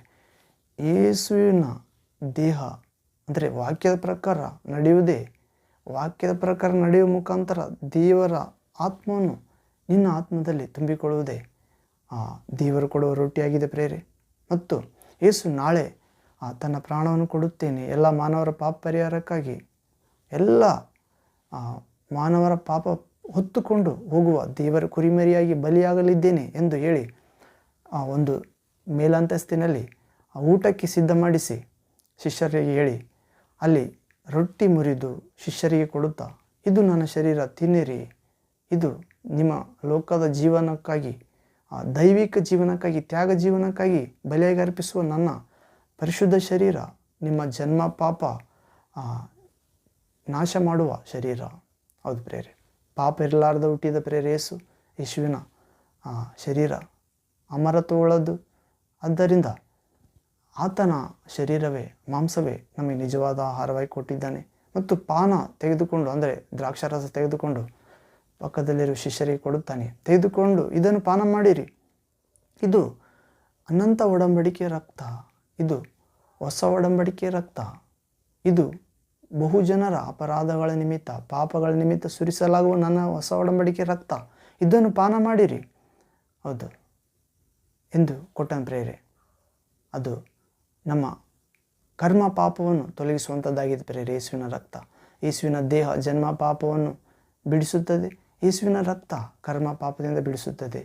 ಹೌದು, ಹೀಗೆ ಜೀವಾಹಾರ ಎನ್ನುವ ವಾಕ್ಯದೊಳಗೆ ನಾವು ಯೋಹಾನ ಸುವಾರ್ತೆ 6ನೇ ಅಧ್ಯಾಯ 50ನೇ ವಾಕ್ಯದಲ್ಲಿ ನೋಡಿದೆವು ಪ್ರಿಯರೇ. ಪರಲೋಕದಿಂದ ಇಳಿದು ಬರುವ ರೊಟ್ಟಿ ಎಂಥದ್ದೆಂದರೆ ಅದನ್ನು ತಿಂದವನು ಸಾಯುವುದೇ ಇಲ್ಲ ಅಂತ ಪ್ರಿಯರೇ. ಹೌದು, ಸಾಯುವುದೇ ಇಲ್ಲ. ಮತ್ತು ಇನ್ನೊಂದು ವಾಕ್ಯ ನೋಡೋದಾದರೆ 51ನೇ ವಾಕ್ಯ, ಪರಲೋಕದಿಂದ ಇಳಿದು ಬರುವ ಜೀವವುಳ್ಳ ರೊಟ್ಟಿಯು ನಾನೇ. ಈ ರೊಟ್ಟಿಯನ್ನು ಯಾವನಾದರೂ ತಿಂದರೆ ಅವನು ಸದಾಕಾಲ ಬದುಕುವನು. ಮತ್ತು ನಾನು ಕೊಡುವ ರೊಟ್ಟಿ ನನ್ನ ಮಾಂಸವೇ, ಅದನ್ನು ಲೋಕದ ಜೀವಕ್ಕೋಸ್ಕರ ಕೊಡುವೆನು ಎಂದು ಹೇಳಿದನು. ಒಂದನೇದಾಗಿ ಪರಲೋಕದಿಂದ ಇಳಿದು ಬರುವ ರೊಟ್ಟಿ ಎಂಥದ್ದೆಂದರೆ ಅದನ್ನು ತಿಂದವನು ಸಾಯುವುದಿಲ್ಲ ಎಂದು ಹೇಳ್ತಿದ್ದಾನೆ ಪ್ರೇರೆ. ಯೇಸುವಿನ ಮಾತು ಜೀವ ಆತ್ಮ ಆಗಿದೆ ಪ್ರೇರೆ. ಅಂದರೆ ಜೀವ ಅಂದರೆ ಈ ಲೋಕ ಸಂಬಂಧವಾಗಿ ಬದುಕುವುದಕ್ಕೆ, ಆತ್ಮ ಎಂದರೆ ಪರಲೋಕ ಸಂಬಂಧವಾಗಿ ಜೀವಿಸುವುದಕ್ಕೆ. ಹೌದು ಪ್ರೇರೆ. ಹಳೆ ಒಡಂಬಡಿಕೆಯಲ್ಲಿ ಅನೇಕ ಎಲಿಯರು ಸಾವನ್ನು ರುಚಿ ನೋಡದೆ ತಮ್ಮ ಶರೀರವನ್ನು ಕೂಡ ಮಹಿಮಾ ಪದವಿಗೆ ಸೇರಿಸಿದ್ದಾರೆ ಪ್ರೇರೆ. ದೇವರ ಕೃಪೆಯಿಂದ ದೇವರಿಗೆ ಅಸಾಧ್ಯವಾದದ್ದು ಯಾವುದೂ ಇಲ್ಲ.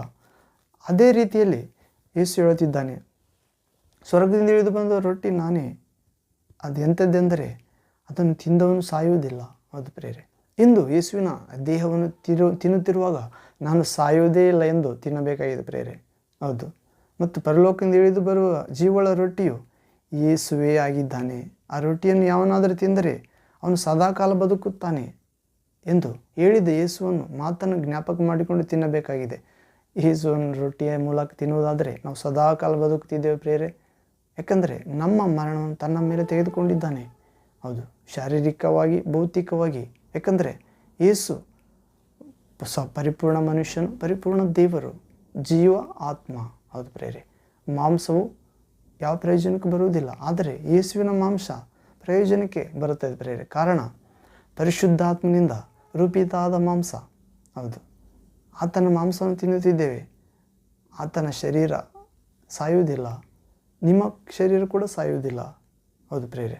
ಯಾಕಂದರೆ ನನ್ನನ್ನು ಸಾಯಿಸುವವರು ಯಾರೂ ಇಲ್ಲ ಎಂದು ಯೇಸು ಹೇಳಿದ್ದಾನೆ. ನನ್ನ ಪ್ರಾಣ ನನ್ನಿಂದ ತೆಗೆಯುವುದಕ್ಕೆ ಯಾರಿಗೂ ಸಾಧ್ಯ ಇಲ್ಲ.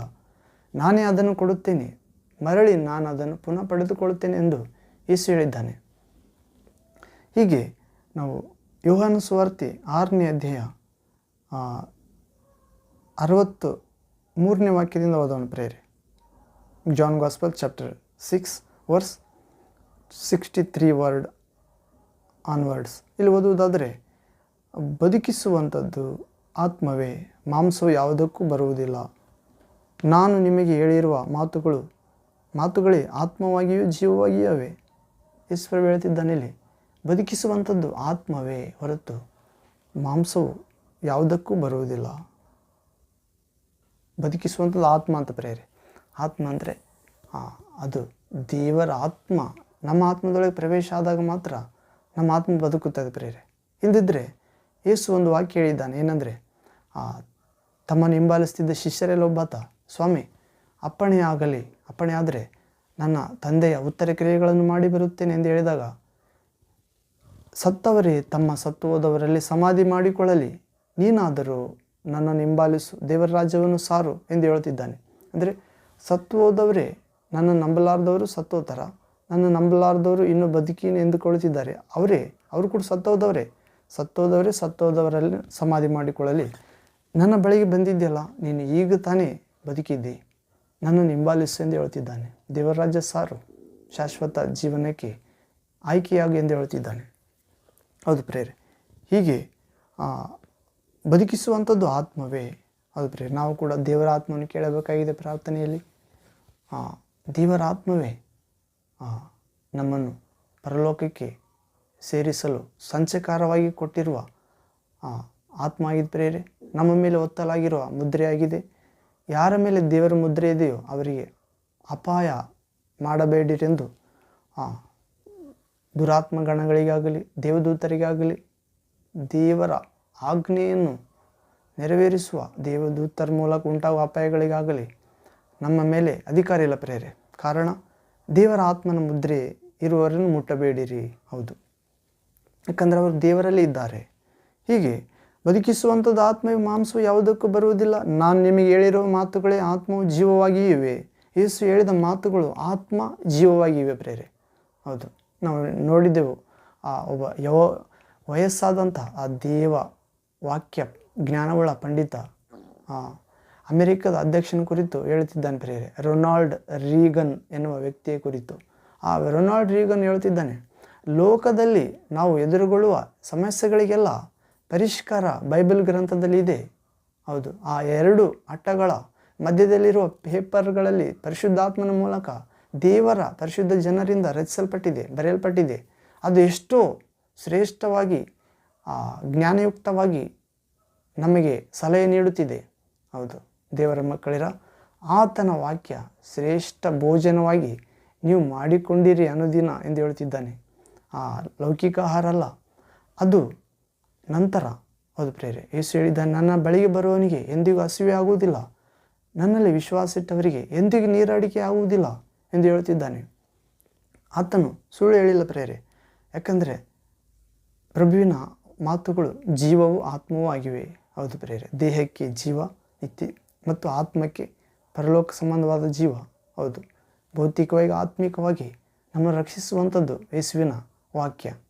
ಹೌದು, ಹೀಗೆ ಜೀವಾಹಾರ ಆಗಿರುವ ಯೇಸುವಿನ ಮೂಲಕ ನಾವು ಬದುಕುತ್ತೇವೆ ಪ್ರೇರೆ, ಮತ್ತು ಸಜೀವವಾಗಿ ದೇವರ ಕಾರ್ಯಗಳನ್ನು ಮಾಡಲು ಸಾಧ್ಯವಾಗುತ್ತದೆ. ನಾವು ಯೋಹಾನ 6ನೇ ಅಧ್ಯಾಯ 53ನೇ ವಾಕ್ಯದಲ್ಲಿ ಓದುತ್ತೇವೆ. John chapter 6 verse 52-53. ಆಗ ಯೆಹೂದ್ಯರು, ಇವನು ತನ್ನ ಮಾಂಸವನ್ನು ನಮಗೆ ಹೇಗೆ ತಿನ್ನುವುದಕ್ಕೆ ಕೊಟ್ಟಾನು ಎಂದು ತಮ್ಮೊಳಗೆ ವಾಗ್ವಾದ ಮಾಡುತ್ತಿರಲು, ಯೇಸು ಅವರಿಗೆ, ನಿಮಗೆ ನಿಜ ನಿಜವಾಗಿ ಹೇಳುತ್ತೇನೆ, ನೀವು ಮನುಷ್ಯಕುಮಾರನ ಮಾಂಸವನ್ನು ತಿನ್ನದೆ ಅವನ ರಕ್ತವನ್ನು ಕುಡಿಯದೆ ಹೋದರೆ ನಿಮ್ಮೊಳಗೆ ಜೀವವಿಲ್ಲ. 54ನೇ ವಾಕ್ಯ, ನನ್ನ ಮಾಂಸವನ್ನು ತಿಂದು ನನ್ನ ರಕ್ತವನ್ನು ಕುಡಿಯುವವನು ನಿತ್ಯ ಜೀವವನ್ನು ಹೊಂದಿದ್ದಾನೆ ಮತ್ತು ನಾನು ಅವನನ್ನು ಕಡೆಯ ದಿನದಲ್ಲಿ ಎಬ್ಬಿಸುವೆನು. 55ನೇ ವಾಕ್ಯ, ಯಾಕೆಂದರೆ ನನ್ನ ಮಾಂಸವೇ ನಿಜವಾದ ಆಹಾರ, ನನ್ನ ರಕ್ತವೇ ನಿಜವಾದ ಪಾನ. 56ನೇ ವಾಕ್ಯ, ನನ್ನ ಮಾಂಸವನ್ನು ತಿಂದು ನನ್ನ ರಕ್ತವನ್ನು ಕುಡಿಯುವವನು ನನ್ನಲ್ಲಿ ಇರುತ್ತಾನೆ. 57ನೇ ವಾಕ್ಯ, ನಾನು ಅವನಲ್ಲಿ ಇರುತ್ತೇನೆ. ಜೀವಸ್ವರೂಪನಾದ ತಂದೆಯು ನನ್ನನ್ನು ಕಳುಹಿಸಿಕೊಟ್ಟಿರಲಾಗಿ ನಾನು ತಂದೆಯಿಂದ ಜೀವಿಸುತ್ತೇನೆ, ಅದರಂತೆ ನನ್ನನ್ನು ತಿನ್ನುವವನೇ ನನ್ನಿಂದ ಜೀವಿಸುವನು. 58ನೇ ವಾಕ್ಯ, ಪರಲೋಕದಿಂದ ಇಳಿದು ಬಂದ ರೊಟ್ಟಿ ಇದೆ, ನಿಮ್ಮ ಹಿರಿಯರು ಮನ್ನಾ ತಿಂದರೂ ಸತ್ತರು, ಇದು ಹಾಗಲ್ಲ, ಈ ರೊಟ್ಟಿಯನ್ನು ತಿನ್ನುವವನು ಸದಾಕಾಲ ಜೀವಿಸುವನು ಎಂದು ಹೇಳಿದನು. 59ನೇ ವಾಕ್ಯ, ಕಫೆರ್ನೌಮಿನ ಸಭಾಮಂದಿರದಲ್ಲಿ ಉಪದೇಶ ಮಾಡುವಾಗ ಇದನ್ನು ಹೇಳಿದನು. 60ನೇ ವಾಕ್ಯ, ಆತನ ಶಿಷ್ಯರಲ್ಲಿ ಅನೇಕರು ಇದನ್ನು ಕೇಳಿ, ಇದು ಕಠಿಣವಾದ ಮಾತು, ಇದನ್ನು ಯಾರು ಕೇಳಾರು ಅಂದುಕೊಂಡರು. 61, ಯೇಸು ತನ್ನ ಶಿಷ್ಯರು ಇದಕ್ಕೆ ಗುಣಗುಟ್ಟುತ್ತಾರೆಂದು ತನ್ನಲ್ಲಿ ತಿಳ್ಕೊಂಡು ಅವರಿಗೆ, ಈ ಮಾತಿನಿಂದ ನಿಮಗೆ ಬೇಸರವಾಯಿತೋ? ಹಾಗಾದರೆ 62, ಹಾಗಾದರೆ ಮನುಷ್ಯಕುಮಾರನು ತಾನು ಮೊದಲು ಇದ್ದಲ್ಲಿಗೆ ಏರಿ ಹೋಗುವುದನ್ನು ನೀವು ನೋಡಿದರೆ ಏನನ್ನುವಿರಿ? ಬದುಕಿಸುವಂಥದ್ದು ಆತ್ಮವೇ ಹೊರತು ಮಾಂಸವು ಯಾವುದಕ್ಕೂ ಬರುವುದಿಲ್ಲ. ನಾನು ನಿಮಗೆ ಹೇಳಿರುವ ಮಾತುಗಳೇ ಜೀವವೂ ಆತ್ಮವೂ ಆಗಿವೆ. ಆದರೆ ನಿಮ್ಮಲ್ಲಿ ಕೆಲವರು ನಂಬದವರಾಗಿದ್ದಾರೆ ಅಂದನು. ನಂಬುವವರು ಇಂಥವರು, ತನ್ನನ್ನು ಹಿಡುಕೊಡುವವರು ಇಂಥವನು ಎಂಬುದು ಯೇಸುವಿಗೆ ಮೊದಲಿನಿಂದಲೂ ತಿಳಿದಿತ್ತು. ಮತ್ತು 65ನೇ ವಾಕ್ಯ, ಆತನು ತಂದೆಯ ಅನುಗ್ರಹವಿಲ್ಲದೆ ಯಾರೂ ನನ್ನ ಬಳಿಗೆ ಬರಲಾರರು ಎಂಬುದನ್ನು ನಾನು ನಿಮಗೆ ಅದರ ದೆಸೆಯಿಂದಲೇ ಹೇಳಿದನು. ಹೌದು ಪ್ರೇರೆ, ಇಲ್ಲಿ ಯೇಸುವಿನ ಶಿಷ್ಯರು ತೊಂದರೆ ಪಡುತ್ತಾರೆ ಯಹೂದ್ಯರ ಮಾತುಗಳಿಂದ. ಹೌದು, ಯಹೂದ್ಯರು ಕೂಡ ತೊಂದರೆ ಪಡುತ್ತಾರೆ. ಯೇಸುವಿನ 72 ಜನ ಶಿಷ್ಯರಲ್ಲಿ ಸುಮಾರು ಜನ 60 ಜನ ಹೋಗಿಬಿಡ್ತಾರೆ ಪ್ರೇರೆ. ಯಾಕಂದರೆ ನನ್ನ ಮಾಂಸ ತಿನ್ನಬೇಕು ನೀವು, ಆಗ ಮಾತ್ರ ನೀವು ನನ್ನಲ್ಲಿ ಜೀವಿಸುತ್ತೀರಿ. ನನ್ನ ರಕ್ತವನ್ನು ಕುಡಿಯಬೇಕು, ಆಗ ಮಾತ್ರ ನನ್ನಲ್ಲಿ ಜೀವಿಸುತ್ತೀರಿ. ನನ್ನ ಮಾಂಸವೇ ನಿಜವಾದ ಆಹಾರ, ನನ್ನ ರಕ್ತವೇ ನಿಜವಾದ ಪಾನ ಎಂದಾಗ ಅವರು ಭೌತಿಕವಾಗಿ ಅರ್ಥ ಮಾಡಿಕೊಳ್ತಾರೆ ಪ್ರೇರೆ. ಯಹೂದ್ಯರು ಇನ್ನಿತರರು ಈತನಿಗೆ ದೆವ್ವ ಹಿಡಿದಿದೆ ಎನ್ನುತ್ತಿದ್ದಾರೆ, ಅದರಂತೆ ಈತನು ವರ್ತಿಸುತ್ತಿದ್ದಾನೆ ಎನ್ನುವಂತೆ ಆಲೋಚನೆ ಮಾಡುತ್ತಾರೆ ಪ್ರೇರೆ. ಗೊಣಗುಟ್ಟುತ್ತಾರೆ, ಈತನು ಹೇಗಿದ್ದಾನೆ ತನ್ನ ಮಾಂಸವನ್ನು ತಿನ್ನುವುದಕ್ಕೆ ಕೊಟ್ಟಾನೆಂದು. ಆಗ ಈ ಪ್ರಭು ಹೇಳುತ್ತಿದ್ದಾನೆ, ನಾನು ಈ ಮಾತಿನಿಂದ ನಿಮಗೆ ಬೇಸರವಾಯಿತೋ ಎಂದು ಗೊಣಗುಟ್ಟುತ್ತಿರುವ ತನ್ನ ಶಿಷ್ಯರಿಗೆ ಕೇಳಿಕೊಳ್ಳುತ್ತಿದ್ದಾನೆ. ಮತ್ತು ಯಹೂದ್ಯರಿಗೆ ಕೂಡ ಹೇಳುತ್ತಿದ್ದಾನೆ, ನನ್ನ ಮಾಂಸವನ್ನು ನಮಗೆ ತಿನ್ನುವುದಕ್ಕೆ ತನ್ನ ಮಾಂಸ ಹೇಗೆ ಕೊಟ್ಟಾನು ಎಂದು ತಮ್ಮೊಳಗೆ ವಾಗ್ದಾನ ಮಾಡುತ್ತಿರುವಾಗ ಯೇಸು ಅವರಿಗೆ, ನಿಜವಾಗಿ ಹೇಳುತ್ತೇನೆ ನಿಮಗೆ, ನೀವು ಮನುಷ್ಯಕುಮಾರನ ಮಾಂಸವನ್ನು ತಿನ್ನದೆ ಆತನ ರಕ್ತವನ್ನು ಕುಡಿಯದೆ ನಿಮ್ಮೊಳಗೆ ಜೀವ ಇರುವುದಿಲ್ಲ. ನನ್ನ ಮಾಂಸವನ್ನು ತಿಂದು ನನ್ನ ರಕ್ತವನ್ನು ಕುಡಿಯುವನು ನಿತ್ಯ ಜೀವವನ್ನು ಹೊಂದಿದ್ದಾನೆ ಮತ್ತು ನಾನು ಅವನನ್ನು ಕಡೆ ದಿನದಲ್ಲಿ ಎಬ್ಬಿಸುವೆನು. ಏಕೆಂದರೆ ನನ್ನ ಮಾಂಸವೇ ನಿಜವಾದ ಆಹಾರ, ನನ್ನ ರಕ್ತವೇ ನಿಜವಾದ ಪಾನ. ಅದು ಪ್ರೇರೆ.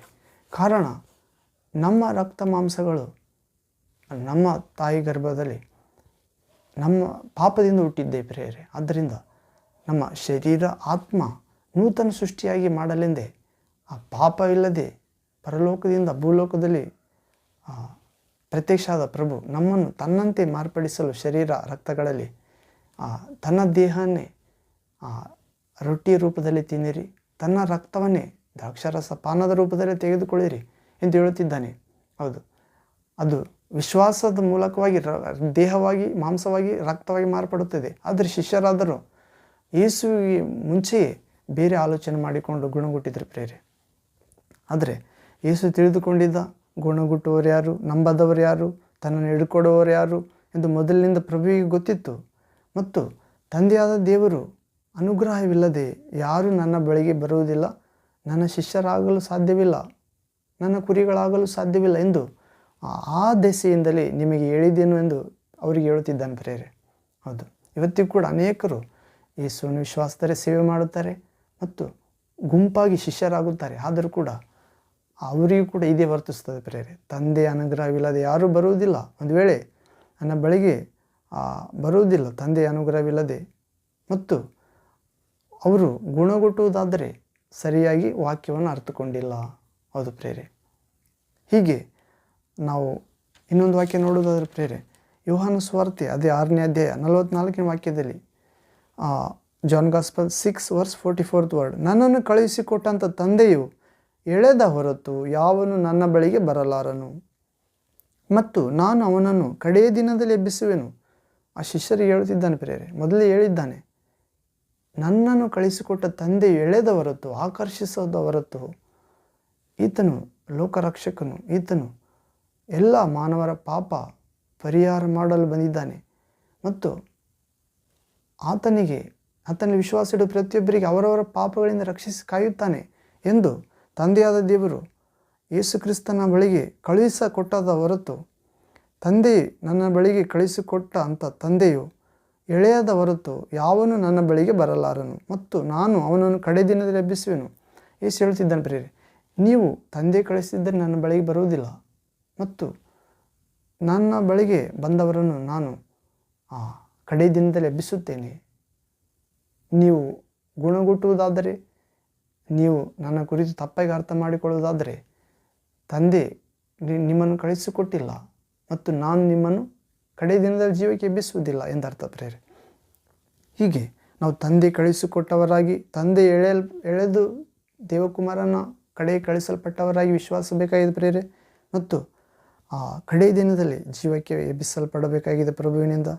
ಮತ್ತು ನಾವು 45ನೇ ವಾಕ್ಯ ನೋಡುತ್ತೇವೆ. ಯೋಹಾನ ಸುವಾರ್ತೆ 6ನೇ ಅಧ್ಯಾಯ 45ನೇ ವಾಕ್ಯ, ಜಾನ್ ಗಾಸ್ಪಲ್ 6:45 ಅವರೆಲ್ಲರೂ ಯಾರು ತಂದೆ ಯೇಸು ಕ್ರಿಸ್ತನ ಬಳಿಗೆ ಯಾರೆಲ್ಲ ಕಳಿಸಲ್ಪಟ್ಟಿದ್ದಾರೋ, ಯೇಸು ಕ್ರಿಸ್ತನು ಕಡೆ ದಿನದಲ್ಲಿ ಯಾರೆಲ್ಲರನ್ನು ಎಬ್ಬಿಸುತ್ತೇನೆ ಎಂದಿದ್ದಾನೋ ಅವರೆಲ್ಲರೂ ದೇವರಿಂದ ಶಿಕ್ಷಿತರಾಗಿರುವರು ಎಂದು ಪ್ರವಾದಿಗಳ ಗ್ರಂಥದಲ್ಲಿ ಬರೆಯಲ್ಪಟ್ಟಿದೆ. ಹೌದು ಪ್ರೇರೆ. ತಂದೆಯಿಂದ ಕಳಿಸಲ್ಪಟ್ಟವರು ಯೇಸುವಿನ ಬಳಿಗೆ ಮತ್ತು ತಂದೆಯಿಂದ ಆಕರ್ಷಣೆ ಹೊಂದಿದ್ದವರು ಮತ್ತು ಯೇಸು ತನ್ನ ಕುರಿಗಳಾಗಿ ಸ್ವೀಕರಿಸಿದವರು, ಕಡೆ ದಿನದಲ್ಲಿ ಎಬ್ಬಿಸುತ್ತೇನೆ ಎಂದು ಯಾರ ಬಗ್ಗೆ ಯೇಸು ಹೇಳಿದ್ದಾನೋ ಅವರೆಲ್ಲರೂ ದೇವರಿಂದಲೇ ಶಿಕ್ಷಣ ಪಡೆದವರು ಎಂದು ಪ್ರವಾದಿಗಳ ಗ್ರಂಥಗಳಲ್ಲೇ ಬರೆದಿದೆ ಎಂದು ಹೇಳ್ತಿದ್ದಾನೆ. ತಂದೆಯಿಂದ ಕಲಿತವರೆಲ್ಲರೂ ನನ್ನ ಬಳಿಗೆ ಬರುತ್ತಾರೆ. ಹೌದು ಪ್ರೇರೆ. ನಾವು ಯೇಸುವಿನ ಬಳಿಗೆ ವಿಶ್ವಾಸದ ಮುಖಾಂತರ, ಪ್ರಾರ್ಥನೆ ಮುಖಾಂತರ, ನಂಬಿಕೆಯ ಮುಖಾಂತರ ಪ್ರೀತಿ ಇಡುವುದಾದರೆ, ಆತನಿಗೋಸ್ಕರ ಜೀವಿಸುವುದಾದರೆ, ಆತನ ಸುವಾರ್ತೆ ಸಾರುವುದಾದರೆ ಪ್ರಭುವಿನ ಬಳಿಗೆ ಬರುತ್ತೇವೆ ಪ್ರೇರೆ. ತಂದೆಯಿಂದ ಕಲಿತವರಾಗಿರುತ್ತೇವೆ, ಅವರೆಲ್ಲರೂ ಪ್ರಭುವಿನ ಬಳಿಗೆ ಬರುತ್ತಾರೆ. ಹೌದು ಪ್ರೇರೆ. ನಾವು ಕೂಡ ಯೇಸುವಿನ ಬಳಿಗೆ ಬಂದು ಲೌಕಿಕ ವಿಷಯಗಳಿಗಾಗಿ ಬರಬಾರದು. ಹೌದು ಪ್ರೇರೆ. ಶಾರೀರಿಕ ವಿಷಯಗಳಿಗಾಗಿ ಬರಬಾರದು. ಹೌದು, ಹೀಗಿದ್ದು ಮತ್ತು ಸ್ವಲ್ಪ ಸಮಯದಲ್ಲಿ ಹೊಗೆಯಂತ ಹಾರಿ ಹೋಗುವ ವಿಷಯಗಳಿಗಾಗಿ ಬರಬಾರದು. ಅಮರ ವಿಷಯಗಳಿಗಾಗಿ, ಶಾಶ್ವತ ವಿಷಯಗಳಿಗಾಗಿ, ನಿತ್ಯ ಜೀವದ ವಿಷಯಗಳಿಗಾಗಿ, ಬೆಳಕಿನ ವಿಷಯಗಳಿಗಾಗಿ ನಿತ್ಯ ರಾಜ್ಯದ, ಅಂತ್ಯವಿಲ್ಲದ ರಾಜ್ಯದ ಯೇಸುವಿನ ವಾಕ್ಯ ಶಾಶ್ವತವಾದ ಪ್ರೇರೆ. ಆ ವಿಷಯಗಳಿಗಾಗಿ ನಾವು ತಂದೆಯಿಂದ ಕೇಳಿ ಕಲಿತವರಾಗಿ ಯೇಸುವಿನ ಬಳಿಗೆ ಬರಬೇಕಾಗಿದೆ. ಹಾಗೆ ನನ್ನ ಬಳಿಗೆ ಬರುತ್ತಾರೆ ಎಂದು ಯೇಸು ಹೇಳುತ್ತಿದ್ದಾನೆ. ಯಾವನಾದರೂ ತಂದೆಯನ್ನು ನೋಡಿದ್ದಾನೆಂದು ತಿಳಿಯಬೇಡಿರಿ. ತಂದೆ ಕಳಿಸಿಕೊಟ್ಟವರೆಲ್ಲ ನನ್ನ ಬಳಿಗೆ ಬರುತ್ತಾರೆ ಎಂದು ಹೇಳಿದ ಮಾತ್ರಕ್ಕೆ ತಂದೆಯನ್ನು ನೋಡಿದ್ದಾನೆಂದು ತಿಳಿಯಬೇಡಿರಿ. ದೇವರ ಬಳಿಯಿಂದ ಬಂದವನೊಬ್ಬನೇ ತಂದೆಯನ್ನು ನೋಡಿದ್ದಾನೆ. ನಂಬಿರುವವನು ನಿತ್ಯ ಜೀವವನ್ನು ಹೊಂದಿದ್ದಾನೆಂದು ನಿಮಗೆ ನಿಜ ನಿಜವಾಗಿ ಹೇಳುತ್ತೇನೆ. ಅದು ಪ್ರೇರೆ. ಹೀಗೆ ನಾವು ಯೇಸುವಿನಲ್ಲೇ ತಂದೆಯನ್ನು ನೋಡಬೇಕಾಗಿದೆ ಪ್ರೇರೆ. ಹೀಗೆ ನಾವು ಪರಿಶುದ್ಧಾತ್ಮನ ಮುಖಾಂತರ ಸಿದ್ಧವಾಗುತ್ತೇವೆ ಯೇಸುವಿನ ಬಳಿಗೆ. ತಂದೆಯ ಆತ್ಮನೇ ಯೇಸುವಿನ ವಾಕ್ಯವನ್ನು ಕೈಗೊಂಡು ನಡೆಯಲು, ಯೇಸುವನ್ನು ವಿಶ್ವಾಸಿಸಲು ನಮಗೆ ಅನುಗ್ರಹಿಸುತ್ತಾನೆ. ಮತ್ತು ನಾವು ಪರಿಶುದ್ಧಾತ್ಮನಲ್ಲಿ ಪರಿಪೂರ್ಣ ವಿಧೇಯತೆ ತೋರಿದಾಗ ಯೇಸುವಿನ ರೂಪಕ್ಕೆ ರೂಪಾಂತರಪಡಿಸುತ್ತಾನೆ. ನಾವು ಪ್ರಭು ಹೇಳಿದ್ದನ್ನು ನೋಡುತ್ತೇವೆ ಯೋಹಾನ ಸುವಾರ್ತೆ 14ನೇ ಅಧ್ಯಾಯದಲ್ಲಿ. ಆ ದಿನದಲ್ಲಿ ನೀವು ಅರಿತುಕೊಳ್ಳುವಿರಿ, ನಾನು ನಿಮ್ಮಲ್ಲಿಯೂ ನೀವು ನನ್ನಲ್ಲಿಯೂ ನಾನು ನನ್ನ ತಂದೆಯಲ್ಲಿಯೂ ಇರುವುದನ್ನು ನೀವು ಕಾಣುವಿರಿ. ಆ ದಿನದಲ್ಲಿ ನೀವು ನನಗೆ ಯಾವ ಪ್ರಶ್ನೆಯನ್ನು ಮಾಡುವುದಿಲ್ಲ, ಏಕೆಂದರೆ ತಂದೆಯೇ ನನ್ನನ್ನು ಕಳಿಸಿಕೊಟ್ಟನೆಂದು ನೀವು ನಂಬಿರುವುದರಿಂದ ತಂದೆಯೇ ನಿಮ್ಮ ಮೇಲೆ ಮಮತೆ ಇಡುತ್ತಾನೆ. ಇನ್ನು ನನ್ನ ಹೆಸರಿನಲ್ಲಿ ನೀವು ಏನು ಕೇಳಿಕೊಂಡಿರಿ ಕೇಳಿಕೊಳ್ಳಿರಿ, ನಿಮ್ಮ ಆನಂದವು ಪರಿಪೂರ್ಣ ಆಗುವಂತೆ. ಮತ್ತು ತಂದೆಯನ್ನೇ ನೀವು ಬೇಡಿಕೊಳ್ಳುವ ಕಾಲ ಬರುತ್ತದೆ. ನಾನು ನಿಮಗೆ ನನ್ನ ಹೆಸರಿನಲ್ಲಿ ಬೇಡಿಕೊಳ್ಳಿರಿ ಎಂದು ಹೇಳುವುದಿಲ್ಲ. ತಂದೆಯ ಬಳಿಯಿಂದ ಬಂದವನೆಂದು ನೀವು ನಂಬಿದ್ದರಿಂದ ತಂದೆಯೇ ನಿಮ್ಮ ಮೇಲೆ ಮಮತೆ ಇಡುತ್ತಾನೆ. ನೀವು ತಂದೆಯನ್ನೇ ಬೇಡಿಕೊಳ್ಳುವ ಕಾಲ ಬರುತ್ತದೆ. ಹೌದು, ಹೀಗೆ ಯೇಸು ತಂದೆಯಲ್ಲೇ ಇದ್ದೇನೆ ಎನ್ನುವ ಕಾರ್ಯವನ್ನು ಸೂಚಿಸುತ್ತಿದ್ದಾನೆ ಪ್ರೇರೆ. ತಂದೆ ನಾನು ಒಂದೇ ಆಗಿದ್ದೇವೆ ಎಂದು ಹೇಳುತ್ತಿದ್ದಾನೆ ಪ್ರಭು. ಹೀಗೆ ನಾವು ಪ್ರಭುವೇ ಜೀವಕರವಾದ ರೊಟ್ಟಿಯಾಗಿದ್ದಾನೆ ಪ್ರೇರೆ. ಮತ್ತು ಆತನ ಶಿಷ್ಯರೆಲ್ಲ ಅನೇಕರು ಹಿಂಜರಿದು ಹೋದರು. ತಂದೆ ಎಳೆದ ಹೊರತು ಯಾರು ನನ್ನ ಬಳಿಗೆ ಬರುವುದಿಲ್ಲ ಎಂದು ಹೇಳಿದ್ದನು ಪ್ರಭು. ಬದುಕಿಸುವಂಥದ್ದು ಆತ್ಮವೇ. ಅವರು ಆತ್ಮದ ಮೇಲೆ, ಆತ್ಮ ಜ್ಞಾನದ ಮೇಲೆ, ತಂದೆಯ ಜ್ಞಾನದ ಮೇಲೆ, ತಂದೆಯ ಚಿತ್ತ ನೆರವೇರಿಸುವ ಜ್ಞಾನದ ಮೇಲೆ ಅವರು ವಿಶ್ವಾಸ ಇಟ್ಟಿದ್ದಿಲ್ಲ ಪ್ರೇರೆ. ಕೆಲವು ಶಿಷ್ಯರು ಅವರು ನಂಬದವರು, ಅವರು ಕೆಲವರು ಹಿಡಿದುಕೊಡುವವರು ಆಗಿದ್ದರೆಂದು ಪ್ರಭುವಿಗೆ ಗೊತ್ತಿತ್ತು. ಹೌದು ಪ್ರೇರೆ. ಆತ್ಮವು ಜೀವವಾಗಿರುವ ಪ್ರಭುವಿನ ವಾಕ್ಯ ತಿಳಿದವರಾದರೂ ಪೇತ್ರನು ಇನ್ನುಳಿದ 12 ಶಿಷ್ಯರು, ಸ್ವಾಮಿ ನಾವು ಹೋಗುವುದಾದರೆ ಇಲ್ಲಿಗೆ, ಜೀವ ಕೊಡುವ ವಾಕ್ಯಗಳು ಇರುವುದು ನಿಮ್ಮಲ್ಲಿ. ಹೌದು ಪ್ರೇರೆ. ಹೀಗೆ ಜೀವಾಹಾರವಾಗಿದ್ದಾನೆ ಪ್ರೇರೆ. ಆತನನ್ನು ಶಾಶ್ವತ ಪ್ರೀತಿಯಿಂದ ಪ್ರೀತಿಸುವವರಿಗೆ ದೇವರು ಲೋಕದ ಮೇಲೆ ಎಷ್ಟೋ ಹೆಚ್ಚಾಗಿ ಪ್ರೀತಿ ಇಟ್ಟು ತನ್ನ ಒಬ್ಬನೇ ಮಗನನ್ನು ದಾರಿ ಎರೆದನು ಮರಣಿಸಲು.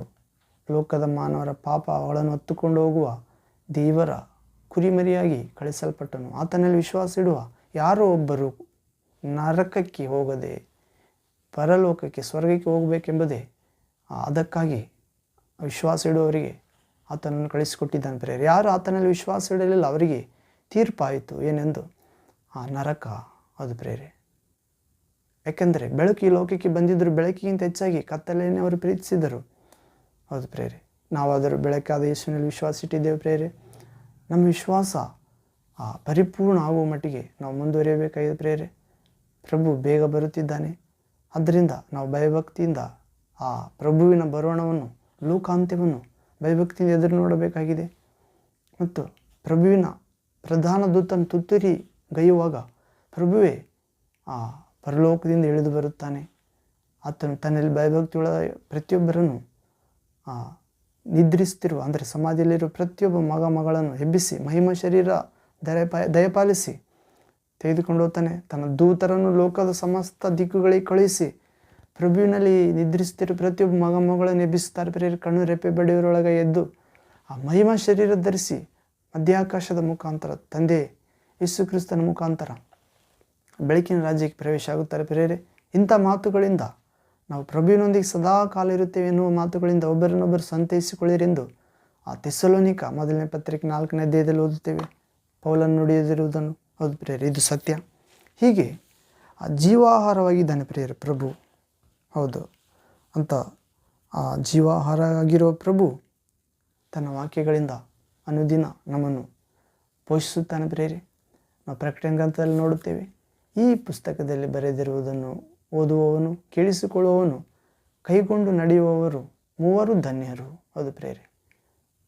ಇಂದು ಕೂಡ ಈ ವಾಕ್ಯವನ್ನು ಕೂಡ ಓದುವವರು ಕೇಳಿಸಿಕೊಳ್ಳುವುದು ಮಾತ್ರ ಅಲ್ಲ, ಕೈಗೊಂಡು ನಡೆಯಬೇಕಾಗಿದೆ ಪ್ರಿಯರೇ. ಅದೇ ಪ್ರಕಟಣೆ ಗ್ರಂಥದ ವಿಶೇಷತೆ, ಅದು ಹೇಳಿದ್ದಾನೆ.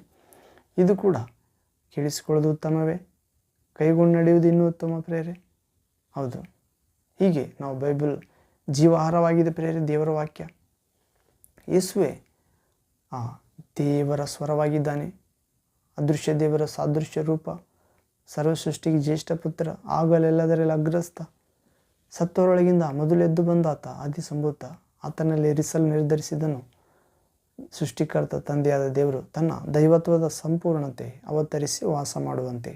ಹೌದು ಪ್ರಿಯರೇ, ಯೇಸುವಿನಲ್ಲಿ ದೇವರು ನಿತ್ಯ ಜೀವನ ಇಟ್ಟಿದ್ದಾನೆ ಪ್ರಿಯರೇ. ಹೌದು, ಯಾರು ಕ್ರಿಸ್ತ ಯೇಸುವನ್ನು ಧರಿಸಿಕೊಂಡಿದ್ದಾರೋ ಅವರಿಗೆ ಮಹಿಮೆ ನಿರೀಕ್ಷೆ ಇದೆ ಪ್ರಿಯರೇ.